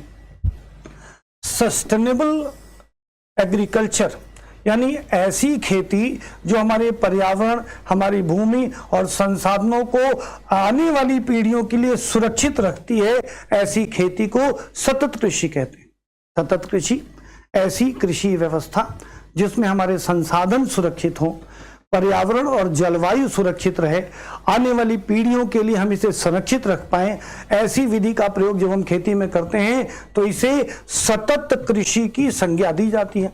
अब सतत कृषि को लेकर के ये 3 स्टेटमेंट हमारे सामने हैं। इन तीनों स्टेटमेंट में से क्या स्थिति है और क्या इसमें गलत है, हम उसे समझने की कोशिश करेंगे। पहला, वैकल्पिक वेटिंग और सुखाना चावल की खेती में मीथेन उत्सर्जन को कम करने में मदद करता है। ये बात सही है। ये वैकल्पिक वेटिंग एंड सुखाना क्या है? जब हम धान की फसल गांव में उगता हुआ देखते हैं तो हम देखते हैं खेतों को पानी से भर दिया जाता है और फिर उसमें हम धान की रोपाई कर देते हैं और फसल के उत्पादन होने तक हम पानी को भरा रखते हैं। पानी के भरे रहने से जो सड़न और जो गतिविधियां जैविक शुरू होती हैं, उससे एक मीथेन गैस निकलती है जो ग्लोबल वार्मिंग के लिए कार्बन उत्सर्जन करने वाली परिस्थितियों के लिए बहुत पोटेंशियल गैस मानी गई है, जिसको ग्रीन हाउस पोटेंशियल गैस कहा जाता है। तो इसकी जगह पर वैज्ञानिकों ने एक नई विधि अपनाई कि कुछ समय के लिए खेतों को पानी से लबालब भर दें, फिर उसे सुखा दें, कुछ समय तक सूखने दें, फिर जब जरूरत महसूस हो तो फिर से पानी से लबालब भर दें। तो यहाँ पर वेट करना यानी गीला करना, भिगाकर भर देना और फिर सुखा देना, इसी को वेटिंग एंड सुखाना तकनीक कह देंगे हिंदी में। ठीक, तो वेटिंग एंड ड्राई टेक्निक का इस्तेमाल क्या करता है? ये चावल की खेती से मीथेन उत्सर्जन को कम करने में मदद करता है। और जब मिट्टी सूखती है तो थोड़ी एरी और पोरस होती है, वायु के अच्छे संचार की वजह से पोषकता बढ़ जाती है, जैविक गतिविधियां बढ़ जाती हैं, उत्पादकता बढ़ जाती है। तो ये स्टेटमेंट पूरी तरह से सही है। आगे बात करते हैं वर्टिकल फार्मिंग। हम खेतों पर विस्तार से जब खेती करते हैं तो उसे हॉरिजॉन्टल फार्मिंग कहते हैं। जब हम एक ही जगह इस तरह से खेती करें तो उसे हम वर्टिकल फार्मिंग कहते हैं। ठीक, ये नई तकनीक है। जैसे पानी के छोटे छोटे जार हमने ले लिए तो हाइड्रोपोनिक टेक्निक कहलाता है, जापान में विशेष रूप से मशहूर, अब तो बहुत से देश इसे कर रहे हैं। उसी पर सवाल है। वर्टिकल फार्मिंग नाइट्रोजन फिक्सिंग रोगाणुओं को बढ़ावा देने के लिए बढ़ते माध्यम के हिस्से के रूप में बायोचार का उपयोग करता है। ये गलत है। बायोचार का मतलब हम जैविक रूप से मिट्टी की उत्पादकता को वृद्धि करते हैं या यूं कहें कि उसका उपचार करते हैं। तो वर्टिकल फार्मिंग इसके लिए नहीं। वर्टिकल फार्मिंग के अलग अलग तरीके कृषि के विकल्प हैं, न कि नाइट्रोजन फिक्सेशन प्रोसेस का आधार है। इसीलिए ये स्टेटमेंट गलत हो गया। नेक्स्ट बात कर लेते हैं। तीसरा, मियावाकी पद्धति। जापान के एक विशेषज्ञ हैं मियावाकी साहब। उन्होंने खेती की एक विशेष तकनीक का प्रयोग किया। क्या किया, पढ़ लेते हैं। विशेष रूप से बड़े पैमाने पर वाणिज्यिक लकड़ी के बागानों के लिए उपयोग की जाने वाली एक टेक्निक है। यह भी गलत है। मिस्टर मियावाकी जो जापान के हैं, वो पर्यावरण को उचित बनाने, तापमान को संतुलित करने के लिए हरियाली बढ़ाने पर काम करते हैं। ठीक, शहरों के विशेष हिस्से में वहां की लोकल प्रजाति के पौधों को बढ़ा करके हम कार्बन को अवशोषित करने, ऑक्सीजन को उत्सर्जन करने, तापमान को नियंत्रित करने जैसी बहुत सारे अवयवों को शामिल करने की तकनीक मियावाकी पद्धति कहलाती है। मियावाकी पद्धति से वाणिज्यिक लकड़ी का उत्पादन बागानों में नहीं होता है।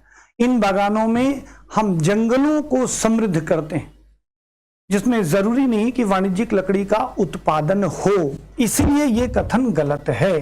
ठीक, मैंने नोट्स में और डिटेल भी डाल दिया है। तो केवल एक स्टेटमेंट थी, बाकी दो गलत है। विकल्प ढूंढते हैं। केवल ऑप्शन ए कह रहा है कि केवल एक विकल्प सही है। यहां 3 विकल्पों में 2 गलत है, 1 सही है। तो आपके 59 नंबर क्वेश्चन का आंसर ए विकल्प सही हो गया। ठीक है, चलो आगे बढ़ने की कोशिश करते हैं। यहां पर कुछ जीव जंतुओं और उनकी विशेषता से संबंधित है। 60वां प्रश्न है, प्रजातियों के निम्नलिखित युग्मों और उनकी विशेषताओं पर विचार करें। यहां कुछ जीव जंतु की प्रजातियां हैं और उनकी विशेषताएं। चलो देखते हैं। नंबर 1, गंगा नदी डॉल्फिन। डॉल्फिन मछली की एक प्रजाति, या यूं कहें मछली भी ना कहें, स्तनधारी जीव है, मछली जैसी दिखती है। तो जो डॉल्फिन मछली है या जो डॉल्फिन नाम का जीव है गंगा नदी में, वो गंगा नदी के धुंधलके के कारण, गंगा नदी के बालू मिट्टी मिश्रण के कारण पानी में देखने की क्षमता कम हो जाती है। इस जानवर की आंख बहुत एक्टिव नहीं होती है। ये पानी में अपने संवेदी अंगों, सेंसरी ऑर्गन्स का इस्तेमाल करता है। ये सोनार तकनीक कहलाती है, जिसमें विशेष प्रकार की तरंगों को वो आगे भेजती है। वो पदार्थों से, ठोस चीजों से टकराकर जब लौटती है तो वो बता पाती है कि आगे कितनी दूरी पर क्या चीज विद्यमान है। इसे सोनार तकनीक कहते हैं। सवाल है, अंधा ताजे पानी की इसका स्तनपायी है। अंधा मतलब ब्लाइंड है, आंखों, उसकी आंखों से दिखाई नहीं देता, लेकिन सेंसर ऑर्गन से वो देखता है। अंधा ताजे पानी का स्तनपायी, या सही बात है। जो शिकार करने के लिए अल्ट्रासोनिक ध्वनियों का उपयोग करता है, ये भी बात सही है। इस तरह स्टेटमेंट 1 क्या हो गया, सही हो गया। स्टेटमेंट 2 देखते हैं क्या कहता है। डुगोंग, ठीक है, जिसको हम सी काऊ कहते हैं, पहले के क्वेश्चन में भी हमने लिया है। ये समुद्र में पाई जाना वाला एक ऐसा स्तनधारी है जो केवल हरी वनस्पतियां खाता है।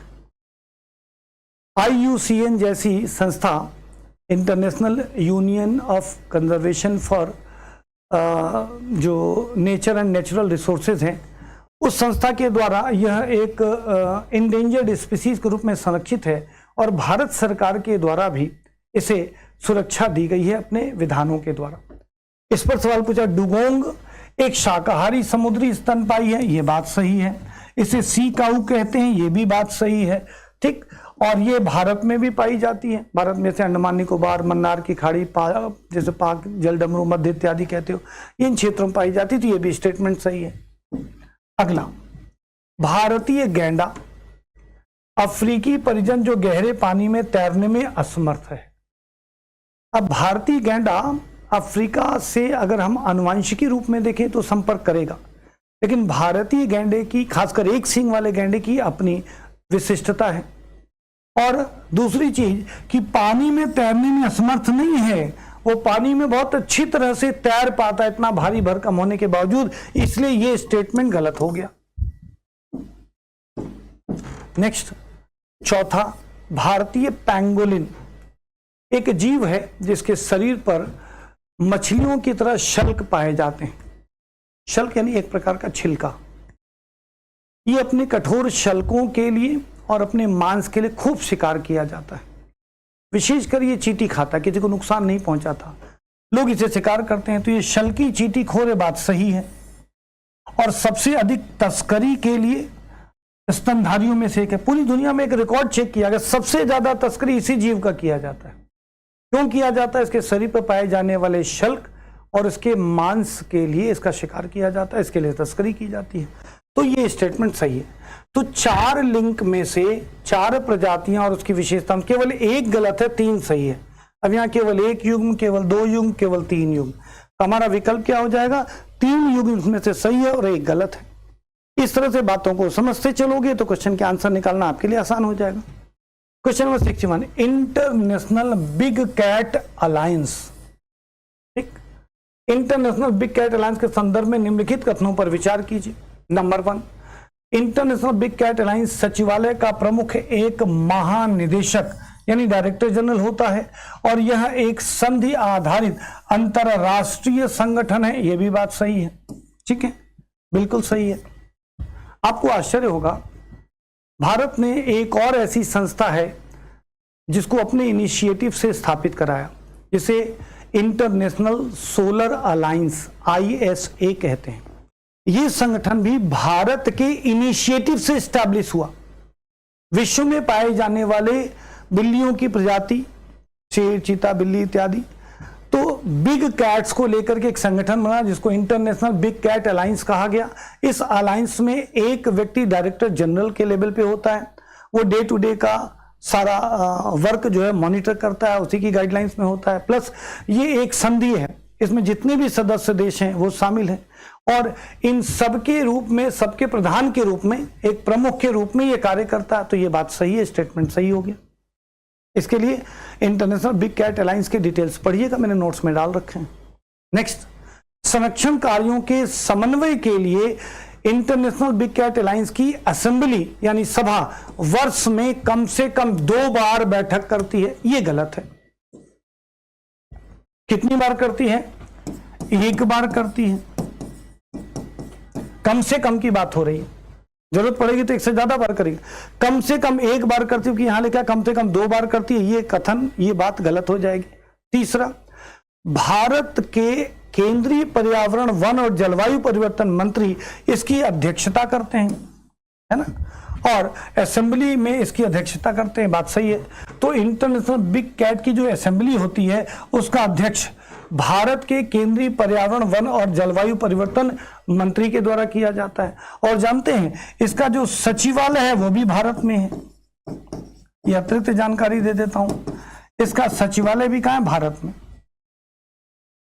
प्रारंभ में भारत की स्थिति बहुत अच्छी नहीं थी, तो विश्व में जितनी ऐसी बड़ी संस्थाएं बनती थी या तो उनके मुख्यालय यूरोप में होते थे या अमेरिका में होते थे।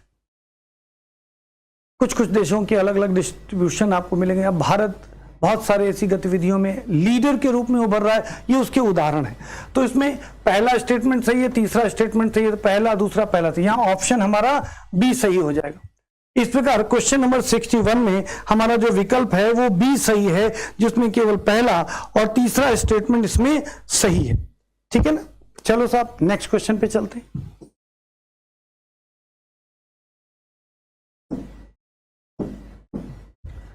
विश्व मौसम विज्ञान संगठन, वर्ल्ड मेट्रोलॉजिकल ऑर्गेनाइजेशन की global annual 2 decadal climate update जो 2025 से 2029 के लिए आई है, उसके संबंध में रूपरेखाओं के संदर्भ में निम्नलिखित कथनों पर विचार कीजिए।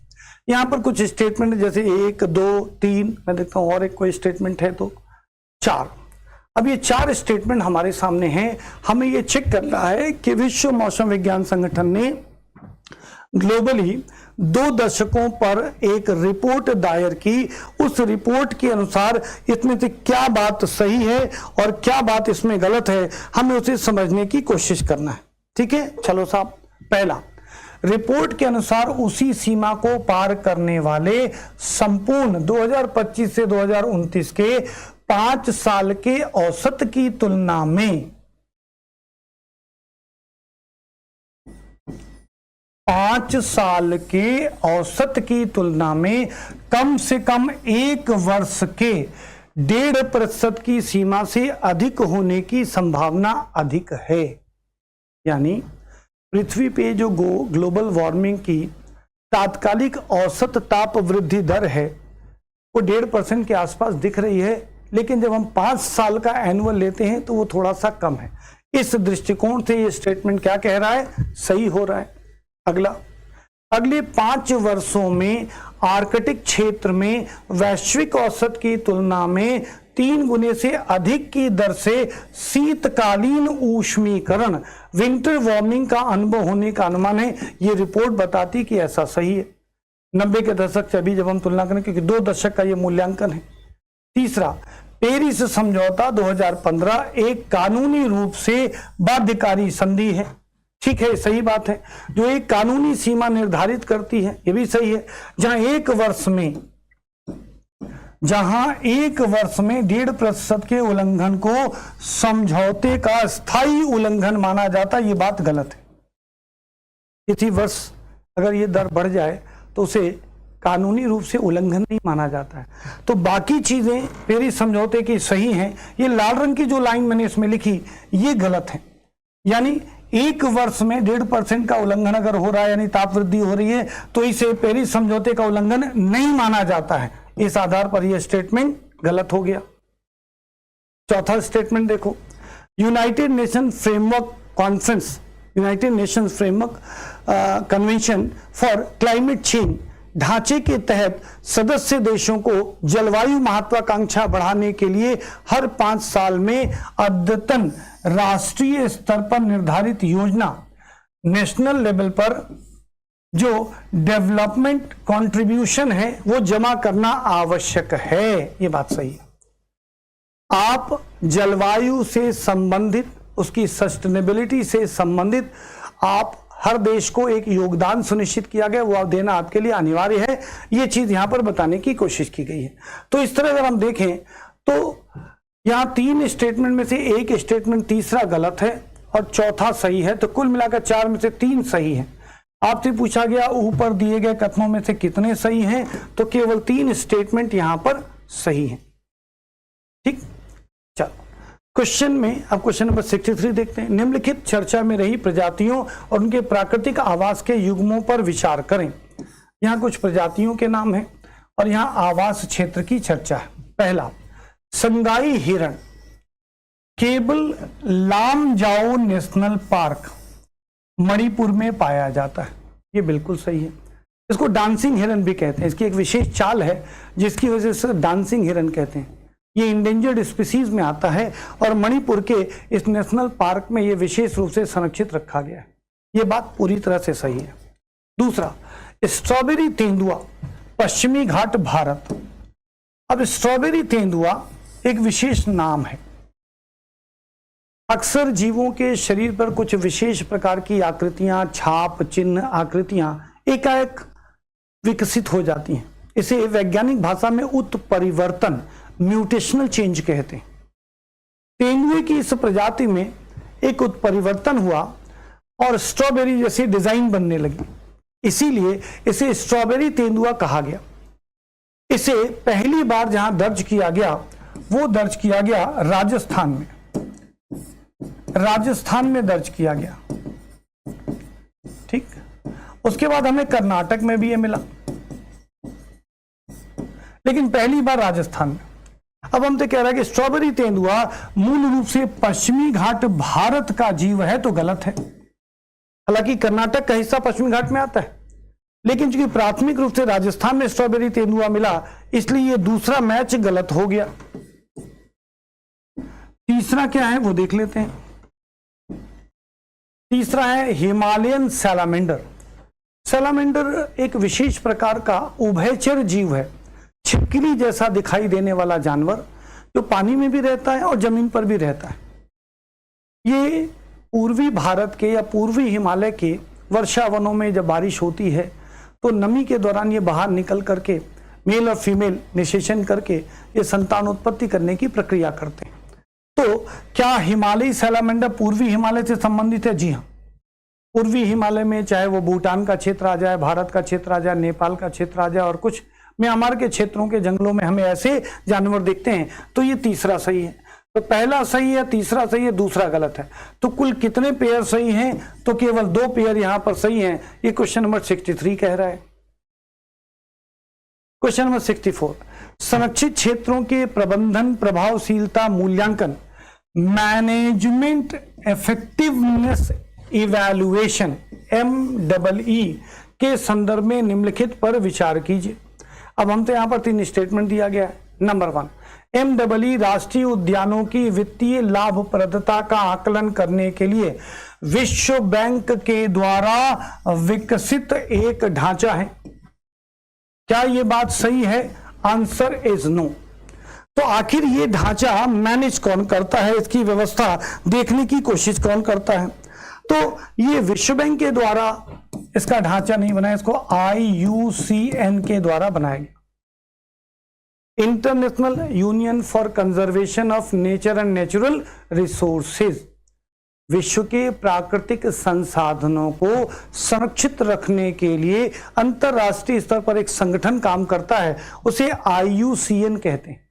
यही रेड डेटा बुक भी जारी करता है कि कौन सी विश्व की प्रजातियां अब लुप्त प्राय हैं, लुप्त होने के कगार पर हैं, या उनमें इस तरह का खतरा बढ़ रहा है। अलग अलग तरीके की उसकी लिस्ट, 9 प्रकार की लिस्ट बनती है उसकी।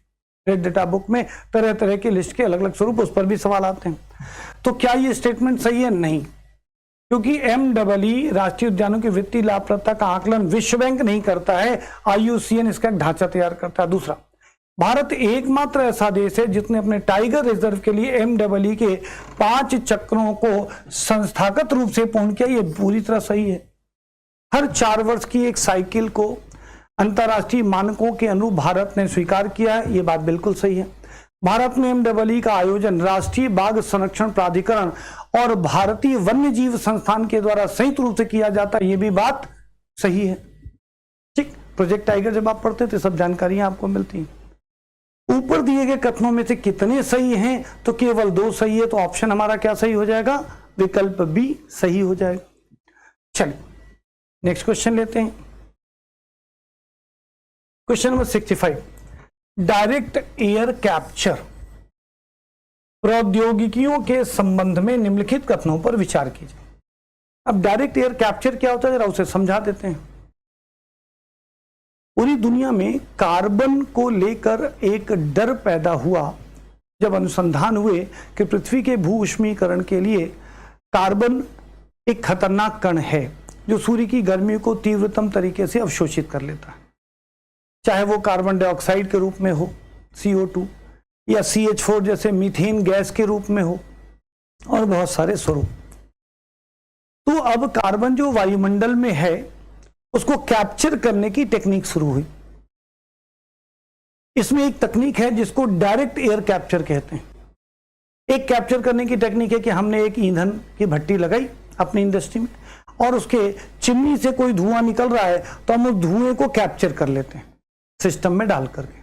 ठीक, दूसरा तरीका यह है जिसमें किसी भी सोर्स से धुआं वायुमंडल में गया हो, किसी भी स्रोत से वायुमंडल में धुआं गया हो कार्बन कण के रूप में, चाहे वो किसी गाड़ी के एग्जॉस्ट के रूप में गया हो, चाहे वो खेतों से निकलने वाला मीथेन हो, इंडस्ट्री से निकलने वाला, चूल्हे से निकलने वाला कार्बन हो, हम बड़े बड़े पंखों के सहारे हवा से उस कार्बन डाइऑक्साइड को सोखते हैं, उस कार्बन के कण को हम सोखते हैं और उसे हम स्टोर करते हैं। ठीक, इसे बोलते हैं direct air capture. Direct air से हम कार्बन को कैप्चर करने की जो टेक्निक इस्तेमाल करते हैं उसे डायरेक्ट एयर कैप्चर कहते हैं। जरा स्टेटमेंट से देखते हैं क्या पूछ रहा है। पारंपरिक कार्बन कैप्चर, पारंपरिक कार्बन कैप्चर जिसमें मैंने बताया कि उत्सर्जन के स्रोत से ही कैप्चर कर लिया जाए, जैसे किसी इंडस्ट्री की चिमनी से कैप्चर कर ले, इसको पारंपरिक कार्बन कैप्चर कहते हैं। पारंपरिक कार्बन कैप्चर के विपरीत डायरेक्ट एयर कैप्चर किसी कारखाने जैसे विशिष्ट बिंदु स्रोत के बजाय सीधे परिवेशी यानी एम्बिएंट एयर से कार्बन डाइऑक्साइड को निकालता है। यह बात सही है, यही मैकेनिज्म है इसका जो मैंने अभी आपको थोड़ी देर पहले समझाया। दूसरा, कैप्चर किए गए कार्बन को स्थायी रूप से भूमिगत भूगर्भीय संरचनाओं में संग्रहित किया जा सकता है या सिंथेटिक ईंधन बनाने के लिए उपयोग किया जा सकता है, यह भी बात सही है। वर्तमान में वनीकरण एफोरेस्टेशन की तुलना में डैक को कार्बन पृथक्करण का सबसे लागत प्रभावी तरीका माना जाता है, यह गलत है। ये सबसे महंगा है, सर्वाधिक महंगा माना जाता है, तो ये कॉस्ट इफेक्टिव तो बिल्कुल नहीं हुआ, इसीलिए ये स्टेटमेंट गलत हो गया। बाकी 2 स्टेटमेंट सही है। इस हिसाब से केवल 2 स्टेटमेंट यहां पर सही है। ठीक, तो इस तरह से चीजों को पढ़ते चलेंगे। अगर आपने पहले से विषय को पढ़ रखा है तो यहां चीजों को समझना आपके लिए आसान है। Next question number 66, EnviStats India, और यहां स्टैट्स है, स्टैट्स का मतलब होता है सांख्यिकी या गणनात्मक। एनवी यानी एनवायरमेंटल स्टैटिस्टिक रिपोर्ट जो इंडिया के द्वारा जारी की जाती है उसको एनवी स्टैट्स इंडिया 2024 का 25 आपके सामने इससे सवाल है। ये एक रिपोर्ट है भारत में पर्यावरणीय सांख्यिकी ढांचे के संदर्भ में निम्नलिखित कथनों पर विचार करें। ये पूछ रहा है कि इसमें कितनी बात आपको सही लगती है। एनवी स्टैट्स इंडिया एक तरह का प्रकाशन है, राष्ट्रीय सांख्यिकी कार्यालय NSO के द्वारा संयुक्त राष्ट्र के पर्यावरण सांख्यिकी के विकास के ढांचे 2013 के अनुसार तैयार किया गया। ये पूरी तरह से सही है, यानी संयुक्त राष्ट्र के पर्यावरणीय मानक जो तय किए गए उसी के आधार पर भारत का NSO नाम की संस्था एक पब्लिकेशन जारी करता है कि हमारे पर्यावरण के जो मानक तय किए गए थे 2013 में उसमें क्या परिवर्तन आया है, उसी का डेटा जारी किया जाता है, जिस रिपोर्ट में उसे एनवी स्टैट्स इंडिया कहा जाता है। 2025 में डेटा आया है, उसी से सवाल पूछा जा रहा है, तो पहला स्टेटमेंट सही। दूसरा क्या है, 2001 से 2024 तक के वार्षिक वर्षा आंकड़ों का विश्लेषण भारत की कुल वार्षिक वर्षा में एक स्पष्ट सांख्यिकी रूप से महत्वपूर्ण दीर्घकालिक गिरावट का रुझान दिखाता है, जो गलत है। यह रिपोर्ट बताता है कि वर्षा का स्वरूप बदला है, वर्षा का समय कम हो गया लेकिन तीव्रता बढ़ गई है। कहीं शुष्क क्षेत्र विकसित हो रहे हैं तो कहीं बारिश ज्यादा हो रही, लेकिन लगातार इसमें गिरावट दर्ज की गई हो, यह डेटा कदापि नहीं कहता, इसलिए स्टेटमेंट क्या हो जाएगा, गलत हो गया। 2013-14 और 2023-24 के बीच के दशक में भारत का अंतर्देशीय मछली उत्पादन 2 गुने से अधिक हो गया, जो लगभग 130 लाख टन से अधिक तक पहुंच गया। पूरी तरह सही है। वर्ष 2013-14 में जो भारत में अंतर्देशीय मछलियों का उत्पादन था लगभग 60 लाख टन के आसपास था, 60-61 लाख टन अगर मैं गलत नहीं हूं तो। और अभी लगभग 130 लाख टन मछलियों का उत्पादन, जो लगभग दूने से अधिक है। तो यहां ये दिखाएगा, तो ये तीसरा स्टेटमेंट सही है। चौथा, कृषि वानिकी प्राकृतिक संसाधनों का संरक्षण और पर्यावरण स्थिरता के क्षेत्र में कृषि वानिकी क्षेत्र ने 2021-22 में उच्चतम व्यय हिस्सेदारी दर्ज की, यह गलत है। तो फिर सही क्या है, भारत ने प्राकृतिक संसाधनों के संरक्षण पर ज्यादा पैसा खर्च किया, ना कि कृषि वानिकी पर ज्यादा पैसा खर्च किया। यहां यह कह रहा है कि कृषि वानिकी पर 21-22 में ज्यादा खर्चा किया गया, जो गलत है। प्राकृतिक संसाधनों के संरक्षण पे खर्च किया गया, इसलिए यह कथन गलत है। अब ये सब तभी आपको सॉल्व करने में आसानी होती है जब आप रिपोर्ट को गंभीरता से पढ़ते हैं। रिपोर्ट्स में आप केवल 2-3 बातें पढ़ लेते हैं कि साहब ये रिपोर्ट आई, किस संस्था ने दिया, किस वर्ष आई, लेकिन प्रमुख बिंदु कोई चीज एकाएक कम हो गई हो, कोई चीज एकाएक ज्यादा हो गई हो, इसी पर सवाल है। देखिए यहां पर कोई चीज ज्यादा हो रही है तो उस पर सवाल पूछा, मछलियों के उत्पादन पे। यहां पर जो इन्वेस्टमेंट है वो किस सेक्टर में हमने ज्यादा किया, इस पर सवाल पूछा। इस तरह के सवाल पूछने का उद्देश्य होता है कि आप रिपोर्ट्स को डिकोड करना जानते हैं कि नहीं, क्योंकि आने वाले समय में जब आप सिविल सर्वेंट बनोगे तो ये रिपोर्ट्स, बहुत सारी रिपोर्ट्स आपके टेबल पर आते हैं। जल संसाधन की रिपोर्ट आएगी, मानव विकास रिपोर्ट आएगी, हैप्पी इंडेक्स आएगा, बहुत सारे इंडेक्सेस आएंगे। इंडेक्सेस केवल डेटा नहीं होते, इंडेक्सेस में दिए गए डेटा को डिकोड करना यदि किसी व्यक्ति विशेष को आता है तब वो समझ पाता है कि कौन सी चीज सकारात्मक दिशा में बढ़ रही है, कौन सी चीज नकारात्मकता को प्राप्त हो रही है। आप में ये डिकोडिंग कैपेसिटी है कि नहीं, ये यहां से चेक हो रहा है। यही वो चीज है जो सामान्यतः हम सामान्य स्तर की कक्षाओं में नहीं प्राप्त कर पाते। मैंने इस बार जो प्रण लिया है कि हिंदी मीडियम के विद्यार्थियों की सफलता की दर को कैसे बढ़ाया जाए, इसके लिए हमने अपनी ही पुरानी संस्था को पुनर्जीवित किया, जो 1 दशक पहले चलती थी, कोविड के दौरान दुष्प्रभावित हुई। और अब इस संस्था में मैं प्रत्येक स्टूडेंट की बौद्धिक क्षमता, विषयगत अध्ययन, उसकी राइटिंग स्किल, ऐसे टेबल्स को डिकोड करने की क्षमता जैसे हर एक बिंदु पर काम करते हैं। पहले भी करते थे, इसीलिए पहले हिंदी मीडियम के रिजल्ट बहुत आते थे। आज के दौर में जो आधुनिक संस्थान खुल गए, इन्होंने संस्थागत इन्वेस्टमेंट तो बहुत किया, बहुत बड़ी बड़ी बिल्डिंग्स ले ली, उसके ग्लैमर पर बहुत खर्च किया, लेकिन विद्यार्थी के अध्ययन व अध्यापन, उसके समस्या के समाधान पर, मेरा व्यक्तिगत मानना है, हो सकता है मैं गलत हूं, उस पर कम ध्यान दिया गया। मेरे संस्थान के फाउंडेशनल बैच में या प्री स्पेसिफिक बैच में या मेंस स्पेसिफिक बैच में लक्ष्य के आधार पर आप विकास कर रहे हैं कि नहीं, इसकी जांच होती है। हर एक विद्यार्थी के एडमिशन के साथ उसकी एक पर्सनल फाइल बन जाती है, हर टेस्ट का रिपोर्ट उसमें दर्ज होता है और वो रिपोर्ट व्यक्तिगत रूप से मेरी टेबल पर आती है। आप रैंडमली कभी भी चेक करना चाहें तो किसी भी विद्यार्थी का, हम आपको रिपोर्ट नहीं दिखाएंगे लेकिन आपको डेटा एनालिसिस दिखा सकते हैं।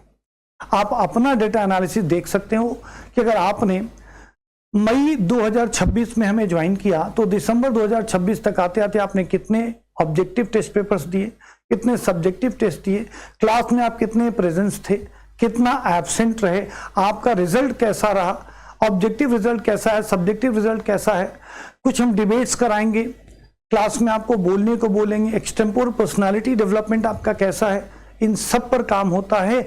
और ये अनवरत रूप से साल, 1.5 साल, 2 साल तक लगातार अभ्यास करने के बाद बच्चे में सफलता की प्रतिशतता को बढ़ाता है। मैं ये वादा बिल्कुल नहीं करता कि 100% परिणाम इससे मिलते हैं, लेकिन इससे परिणामों की प्रतिशतता बढ़ती है और अब हम उसी पर काम करने का प्रयास प्रारंभ कर चुके हैं। उसी के तहत इस तरह के प्रश्न आपके बीच में रखे जा रहे हैं और हम एक डिटेल एक्सप्लेनेशन आपके बीच में रख रहे हैं। ठीक है, थैंक यू। अगला क्वेश्चन ले लेते हैं। इस तरह से हमने देखा कि इसमें 2 स्टेटमेंट सही है, 2 गलत है। जरा विकल्प को हम डिकोड करें, क्या कह रहा है। ऊपर दिए गए कथनों में से कितने सही है, कितने सही है, तो 2 कथन सही और 2 कथन गलत है। चलो नेक्स्ट क्वेश्चन ले लेते हैं, क्वेश्चन नंबर 67। जैव विविधता मापन बायोडायवर्सिटी मेजरमेंट के संबंध में निम्नलिखित युग्मों पर विचार करें। यहां विविधता के प्रकार हैं और यहां पर विवरण है। ये थोड़ा टेक्निकल टर्म है, ध्यान देना, अगर क्लास में पढ़ा होगा। अल्फा डायवर्सिटी, इंग्लिश में बोलते हैं अल्फा डायवर्सिटी, अल्फा विविधता, एक ही स्थानीय आवास के भीतर प्रजातियों की संख्या के आधार पर इसका मापन होता है। समान सेम हैबिटेट है, उसमें किसी प्रजाति की वनस्पति या किसी प्रजाति के जीव जंतु की संख्या बढ़ रही है, घट रही है, इससे हम उसकी अल्फा डायवर्सिटी को समझने की कोशिश करते हैं। तो यहाँ प्रजातियों की संख्या, 1 एकड़ भूमि में किसी खास प्रजाति के पौधे की संख्या कितनी है, इसके आधार पर हम उसका एक आकलन करते हैं। इसको अल्फा डायवर्सिटी, अल्फा विविधता कहते हैं। बीटा विविधता क्या है? विभिन्न पारिस्थितिक तंत्रों, एक हैबिटेट से दूसरे हैबिटेट, एक इकोसिस्टम से दूसरे इकोसिस्टम में शिफ्ट होने वाले जानवरों का हम मूल्यांकन करते हैं इसमें। तो विभिन्न पारिस्थितिक तंत्रों के बीच प्रजातियों के टर्न ओवर यानी परिवर्तन का हम माप करते हैं। कोई प्रजाति, क्योंकि अक्सर हमारे जो हैबिटेट्स हैं, जैसे ग्रासलैंड है, वो जंगल में कन्वर्ट हो जाएंगे, या कोई ग्रासलैंड है वो वेटलैंड में जाके कन्वर्ट हो जाएगा। तो एक इकोसिस्टम और हैबिटेट से दूसरे हैबिटेट में आने पर जीवों की प्रजातियों का टर्नओवर आउटपुट में क्या बदलाव आता है, जब हम इसका मूल्यांकन करते हैं तो इसे बीटा विविधता कहते हैं। ये बात सही है। तीसरा, गामा विविधता, एक बड़े भौगोलिक क्षेत्र में कुल प्रजातियों की समृद्धि, एक बड़े भौगोलिक क्षेत्र में, एक बड़े हैबिटेट में कितनी प्रकार की विविध जातियां रहती हैं, जिसमें उनकी संख्या और उनका टर्नओवर, हम इनका मल्टीप्लिकेशन जब चेक करते हैं तो इसी को हम गामा विविधता कहते हैं। यानी ये तीनों ही सुमेलन सही है, केवल एक युग्म सही है, सभी 3 सही हैं, तो इसमें सभी 3 युग्म सही हैं।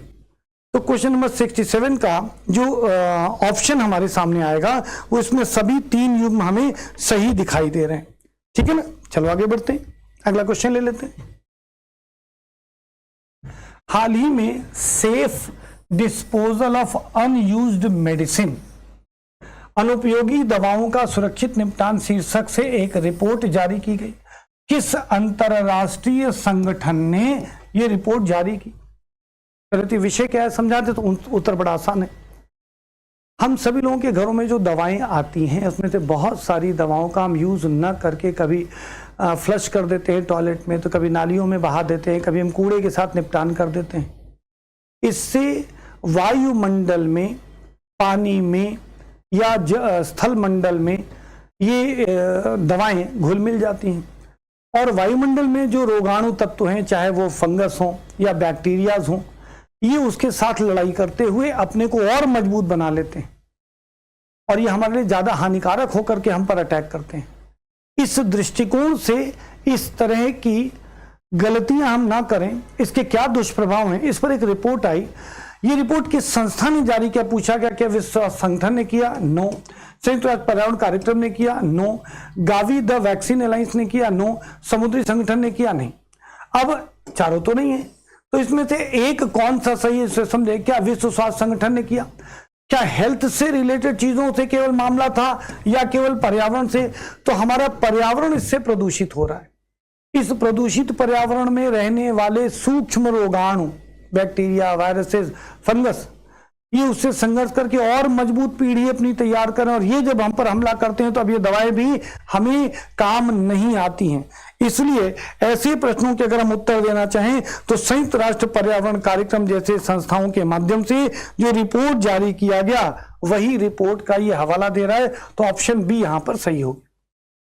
नेक्स्ट आ जाऊं, संकेतक प्रजातियां, इंडिकेटर स्पीसीज। प्रकृति में कुछ ऐसे जीव जंतु या वनस्पतियां होती हैं जो अपने पर्यावरण में होने वाले छोटे से बदलावों के प्रति प्रतिक्रिया जारी कर देती हैं। ये बहुत संकीर्ण प्रतिक्रिया वाले जीव हैं, छोटा सा भी परिवर्तन इन्हें बर्दाश्त नहीं, ये रिफ्लेक्ट कर देंगे, इसलिए ऐसी प्रजातियों को हम इंडिकेटर्स प्रजातियां मानते हैं। ठीक, इसी से सवाल है, इंडिकेटर स्पीसीज के संबंध में निम्नलिखित कथनों पर विचार कीजिए। पहला, वे जैव संकेतक के रूप में कार्य करते हैं जो पर्यावरणीय परिवर्तन के प्रति अपनी संकीर्ण सहनशीलता के कारण पारिस्थितिक तंत्र के स्वास्थ्य को दर्शाते हैं। अगर किसी पर्यावरण में प्रदूषण नहीं है तो वहां कुछ प्रजातियां रहेंगी, और अगर प्रदूषण है तो प्रजातियां अपने आप मर जाएंगी, गायब हो जाएंगी। ये इंडिकेट करती हैं कि यहाँ का पर्यावरण अब खराब हो रहा है। ये बात पूरी तरह सही है। दूसरा, लाइकेन वनस्पति की एक प्रजाति है जो सहजीविता का जीवन जीती है।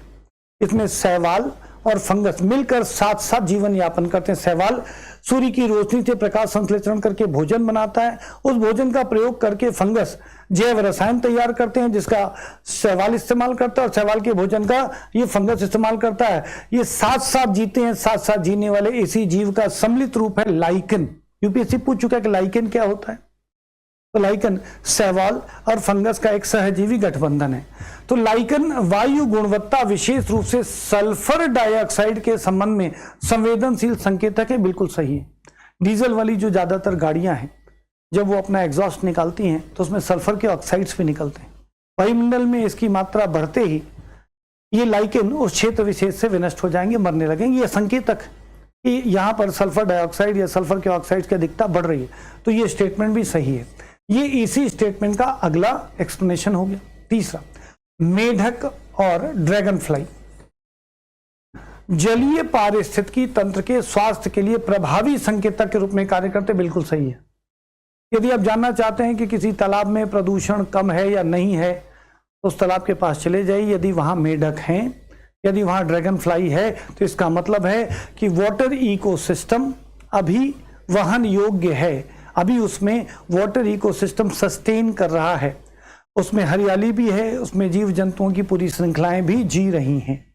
तो ये तीसरा स्टेटमेंट है। इस प्रकार तीनों स्टेटमेंट हैं। ऊपर दिए गए कथनों में कितने सही हैं, तो सभी तीन सही हैं। ऑप्शन क्या हो जाएगा, सी। चलो नेक्स्ट देख लेते हैं।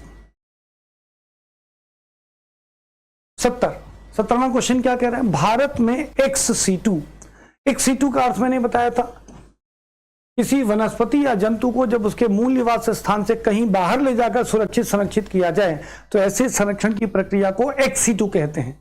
और इन सिटू किसी जीव और वनस्पति को उसी के वातावरण में सुरक्षित और संरक्षित रखा जाए तो इन साइटू कहते हैं। के संदर्भ में निम्नलिखित पर विचार। ये दो सैद्धांतिक स्थितियां, इन पर सवाल है। पहला, नदियों में गंगा के घड़ियाल का पुनरुद्धार एक्स-सी2 संरक्षण का रूप है। गलत है।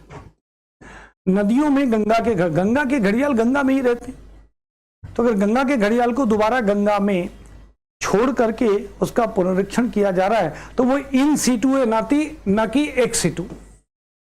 वो एक्स-सी2 नहीं, इन साइटू प्रोसेस है, इसलिए ये स्टेटमेंट गलत हो गया। नेक्स्ट, बीज बैंक और वानस्पतिक उद्यान बोटेनिकल गार्डन्स इन सीटू संरक्षण के उदाहरण है। ये भी गलत है। इन सीटू नहीं है। जब हम किसी बीज को उसके प्राकृतिक वास स्थल से अलग कहीं संरक्षित स्थान पर रखते हैं, बीज बैंक में, या अलग अलग पौधों को लाकर किसी गार्डन में हम सजा देते हैं, तो वो इन सीटू नहीं है, एक्स-सी2 संरक्षण है। ये स्टेटमेंट भी गलत हो गया। नेक्स्ट, आरक्षित वन और बायोस्फीयर रिजर्व को इन सीटू संरक्षण के स्थलों के रूप में नामित किया जाता है। इसमें से कौन सा सही हो गया, तो साहब आरक्षित वन और बायोस्फीयर रिजर्व इन सीटू है, क्योंकि आरक्षित वन में वहां के जीव जंतुओं और वनस्पतियों को मानवीय हस्तक्षेप के बिना आरक्षित किया जाता है। रिजर्व फॉरेस्ट होते हैं ये। और बायोस्फीयर रिजर्व भी इसी प्रकार का एक कार्यक्रम चलाता है। तो किसी भी जीव और वनस्पति को उसी के वातावरण में यदि रहने दिया जाए तो इन साइटू संरक्षण कहलाता है। तो तीसरा स्टेटमेंट सही है, बाकी दो गलत है। इसमें से ऑप्शन देख ले तो केवल 3 सही है। तो क्वेश्चन नंबर 70 में जो हमारा ऑप्शन हो गया उसमें केवल एक जो ऑप्शन है वो तीसरा विकल्प सही है, बाकी ऑप्शंस क्या हो जाएंगे, गलत हो जाएंगे। ठीक है, XC2 पर कई बार हमने चर्चा पूर्व के प्रश्नों में ऑलरेडी किया है। चलो 71वां सवाल लेते हैं, मेरे ख्याल से 70वां सवाल था ये। जी हाँ, 71 क्वेश्चन ले लेते हैं। हाल ही में चर्चा में रहे सागर माथा, सागर नहीं है सागर है, सागर माथा संवाद के संदर्भ में निम्नलिखित कथनों पर विचार कीजिए। सागर माथा नेपाल में हिमालय पर्वत के लिए कहा जाता है। सागर का माथा, ठीक, माथा मतलब हेड। तो सागर माथा संवाद नेपाल में हुआ एक अंतरराष्ट्रीय सम्मेलन है, उससे रिलेट करके आपसे सवाल पूछा गया है। चलो पहला, यह क्षेत्रीय और वैश्विक मुद्दों को बहुहितधारक सहयोग के माध्यम से संबोधित करने के लिए नेपाल सरकार के द्वारा स्वीकार किया गया एक द्विवार्षिक वैश्विक संवाद मंच है। क्या यह सागर माथा जो संवाद है क्या हर 2 वर्ष पर एकत्रित होता है? ये बिल्कुल सही है। ये द्विवर्षीय वैश्विक संवाद है जिसमें नेपाल और अन्य पहाड़ी देश मिलकर के पूरी दुनिया से बातचीत करते हैं कि भाई देखो, आपके औद्योगिक प्रयासों से वायुमंडल खराब हो रहा है, क्लाइमेट चेंज हो रहा है, इसका पहाड़ की जैव विविधता के विनाश में रोल है, ग्लेशियर्स के विनाश में रोल है, और हम पहाड़ी राज्य इसी संसाधन पर निर्भर हैं, तो इसकी सुरक्षा का काम किया जाए इत्यादि। हर 2 वर्ष पर दुनिया के देशों के साथ नेपाल और ऐसे ही पहाड़ी देश संवाद करते हैं, इसी को सागर माथा संवाद कहते हैं। तो ये स्टेटमेंट क्या हो गया, सही है। दूसरा, वर्ष 2025 में आयोजित इस मंच का पहला संस्करण विशेष रूप से संयुक्त राष्ट्र के ग्लेशियरों के संरक्षण संबंधी अंतरराष्ट्रीय वर्ष के साथ संरेखित किया गया। ये वर्ष याद रखना, वर्ष 2025 को ग्लेशियरों के संरक्षण का अंतरराष्ट्रीय वर्ष यूनाइटेड नेशन ने घोषित किया, उससे जोड़ करके सागर माथा संवाद रखा गया था, यह भी बात सही है। तीसरा, सागर माथा कॉल फॉर एक्शन एक 25 सूत्रीय घोषणा है जो ग्लेशियर संरक्षण, जलवायु न्याय और विकासशील देशों के लिए वित्तीय सहायता पर केंद्रित है। क्या उनके द्वारा दिए गए विचारों में यह विचार भी शामिल है? उत्तर बिल्कुल सही, यह भी सही है। चौथा, इस पहल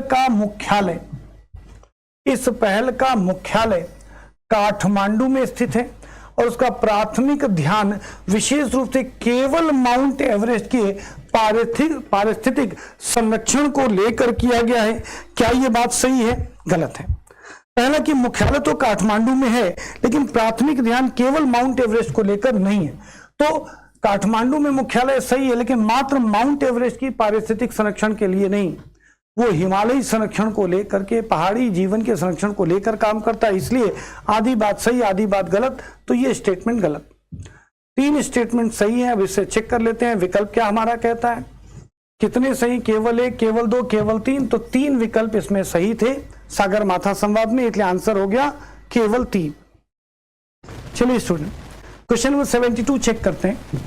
त्योत्सो मोरिरी झील का नाम है और त्योत्सो कार भी एक झील है जो लद्दाख में स्थित है। सवाल है, त्योत्सो मोरिरी और त्योत्सो कार लद्दाख में स्थित महत्वपूर्ण आर्द्र भूमि वेटलैंड है जिनके बारे में निम्न कौन सा कथन सही है? पहला, त्योत्सो मोरिरी भारत में बार हेडेड गीज एक प्रकार का पक्षी है के लिए एकमात्र प्रजनन स्थल है। ये बात सत्य है। ये ट्रांस हिमालयन ट्रेवल करने वाला एक पक्षी है, हिमालय के ऊपर से उड़ता है और कुछ समय के लिए हिमालय के ठंडे प्रदेशों में उच्च स्तरीय ठंडे जल के आसपास अपना निवास बनाता है, घोंसला बनाता है, अंडे देता है।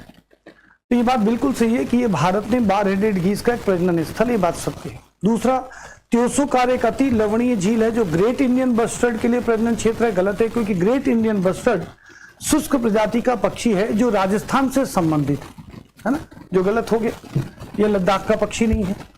दोनों आर्द्र भूमियां पश्चिमी घाट जैव विविधता के हॉटस्पॉट में स्थित है, यह भी गलत है क्योंकि पश्चिमी घाट में नहीं है, ये उत्तर में हिमालय के लद्दाख क्षेत्र में है। ये स्थल मुख्य रूप से ओलिव रिडले कछुए ये समुद्र के जीव हैं, समुद्र जीव का उस पहाड़ से क्या मतलब, तो ये भी स्टेटमेंट गलत है। तो तीनों गलत हैं, सिर्फ ए ऑप्शन थी, तो 72 का ऑप्शन ए आपका सही हो जाएगा। नेक्स्ट, भारतीय उपमहाद्वीप में पाई जाने वाली निम्नलिखित प्रजातियों पर विचार कर। पहला, गंगा शार्क, ठीक। दूसरा, हिंद महासागर हम्प बैक डॉल्फिन। तीसरा, डुगोंग जिसको सी काऊ कहते हैं, ओलिव रिडले कछुआ। आपसे कह रहा उपयुक्त प्रजातियों में से कितनी भारत के लिए कड़ाई से स्थानिक हैं, एंडेमिक हैं।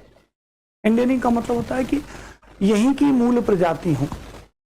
आपको गंगा का जो शार्क, गंगा शार्क गंगा में पाए जाने वाली एक मछली जो शायद ही कभी समुद्र में जाती है, और ये गंगा शार्क भारत के लिए नहीं, ये बांग्लादेश से संबंधित मानी गई है, बांग्लादेश से संबंधित है, इसलिए भारत की स्थानिक प्रजाति नहीं हुई। हिंद महासागर हम्प बैक डॉल्फिन, डॉल्फिन की एक प्रजाति जो हिंद महासागर में, लेकिन इसका विस्तार बहुत बड़े क्षेत्रों में है। ये अफ्रीका के तटों से लेकर के और पूर्व में ऑस्ट्रेलिया के तटों की ओर बढ़ते हुए बड़े विशाल क्षेत्रों में अपना जीवन यापन करती है, इसलिए स्थानिक ये भी नहीं है भारत के लिए। सेम डुगोंग पे भी लागू होता है, ये भी केवल ये भारत के अंडमान निकोबार में, मन्नार की खाड़ी या पाक जलडमरू मध्य के आसपास तो पाई जाती है, लेकिन इसका भी जीवन बहुत विस्तार है, ये भारत की कोई स्थानीय प्रजाति नहीं है। ओलिव रिडले कछुए, इसमें कोई दो राय नहीं कि उड़ीसा के तटों पर बहुत बड़ी मात्रा में आते हैं और अपने अंडे देते हैं, लेकिन इनका जीवन स्पान बहुत बड़ा, लंबे समय तक जीते हैं और केवल भारत के समुद्री तटों पर नहीं रहते हैं, इसलिए यहाँ के स्थानीय जीवों के रूप में इन्हें भी नहीं माना जा सकता। शब्द है कड़ाई से स्थानिकता का पालन करने वाले। इसका मतलब ये 4 प्रजातियां यहाँ दी गई, इसमें से कोई भी भारत से संबंधित स्थानिक प्रजाति नहीं है। ठीक है, चलो आगे बढ़ते हैं। क्वेश्चन नंबर 74, भारत में महासीर मछली एक मछली की प्रजाति है। महासीर मछली के संदर्भ में निम्नलिखित कथनों पर विचार की। इन्हें पानी के बाघ, टाइगर ऑफ द वाटर के रूप में जाना जाता और ये टार वंश से संबंधित है, पूरी तरह सही है। ये टार वंश की प्रजाति की मछली है।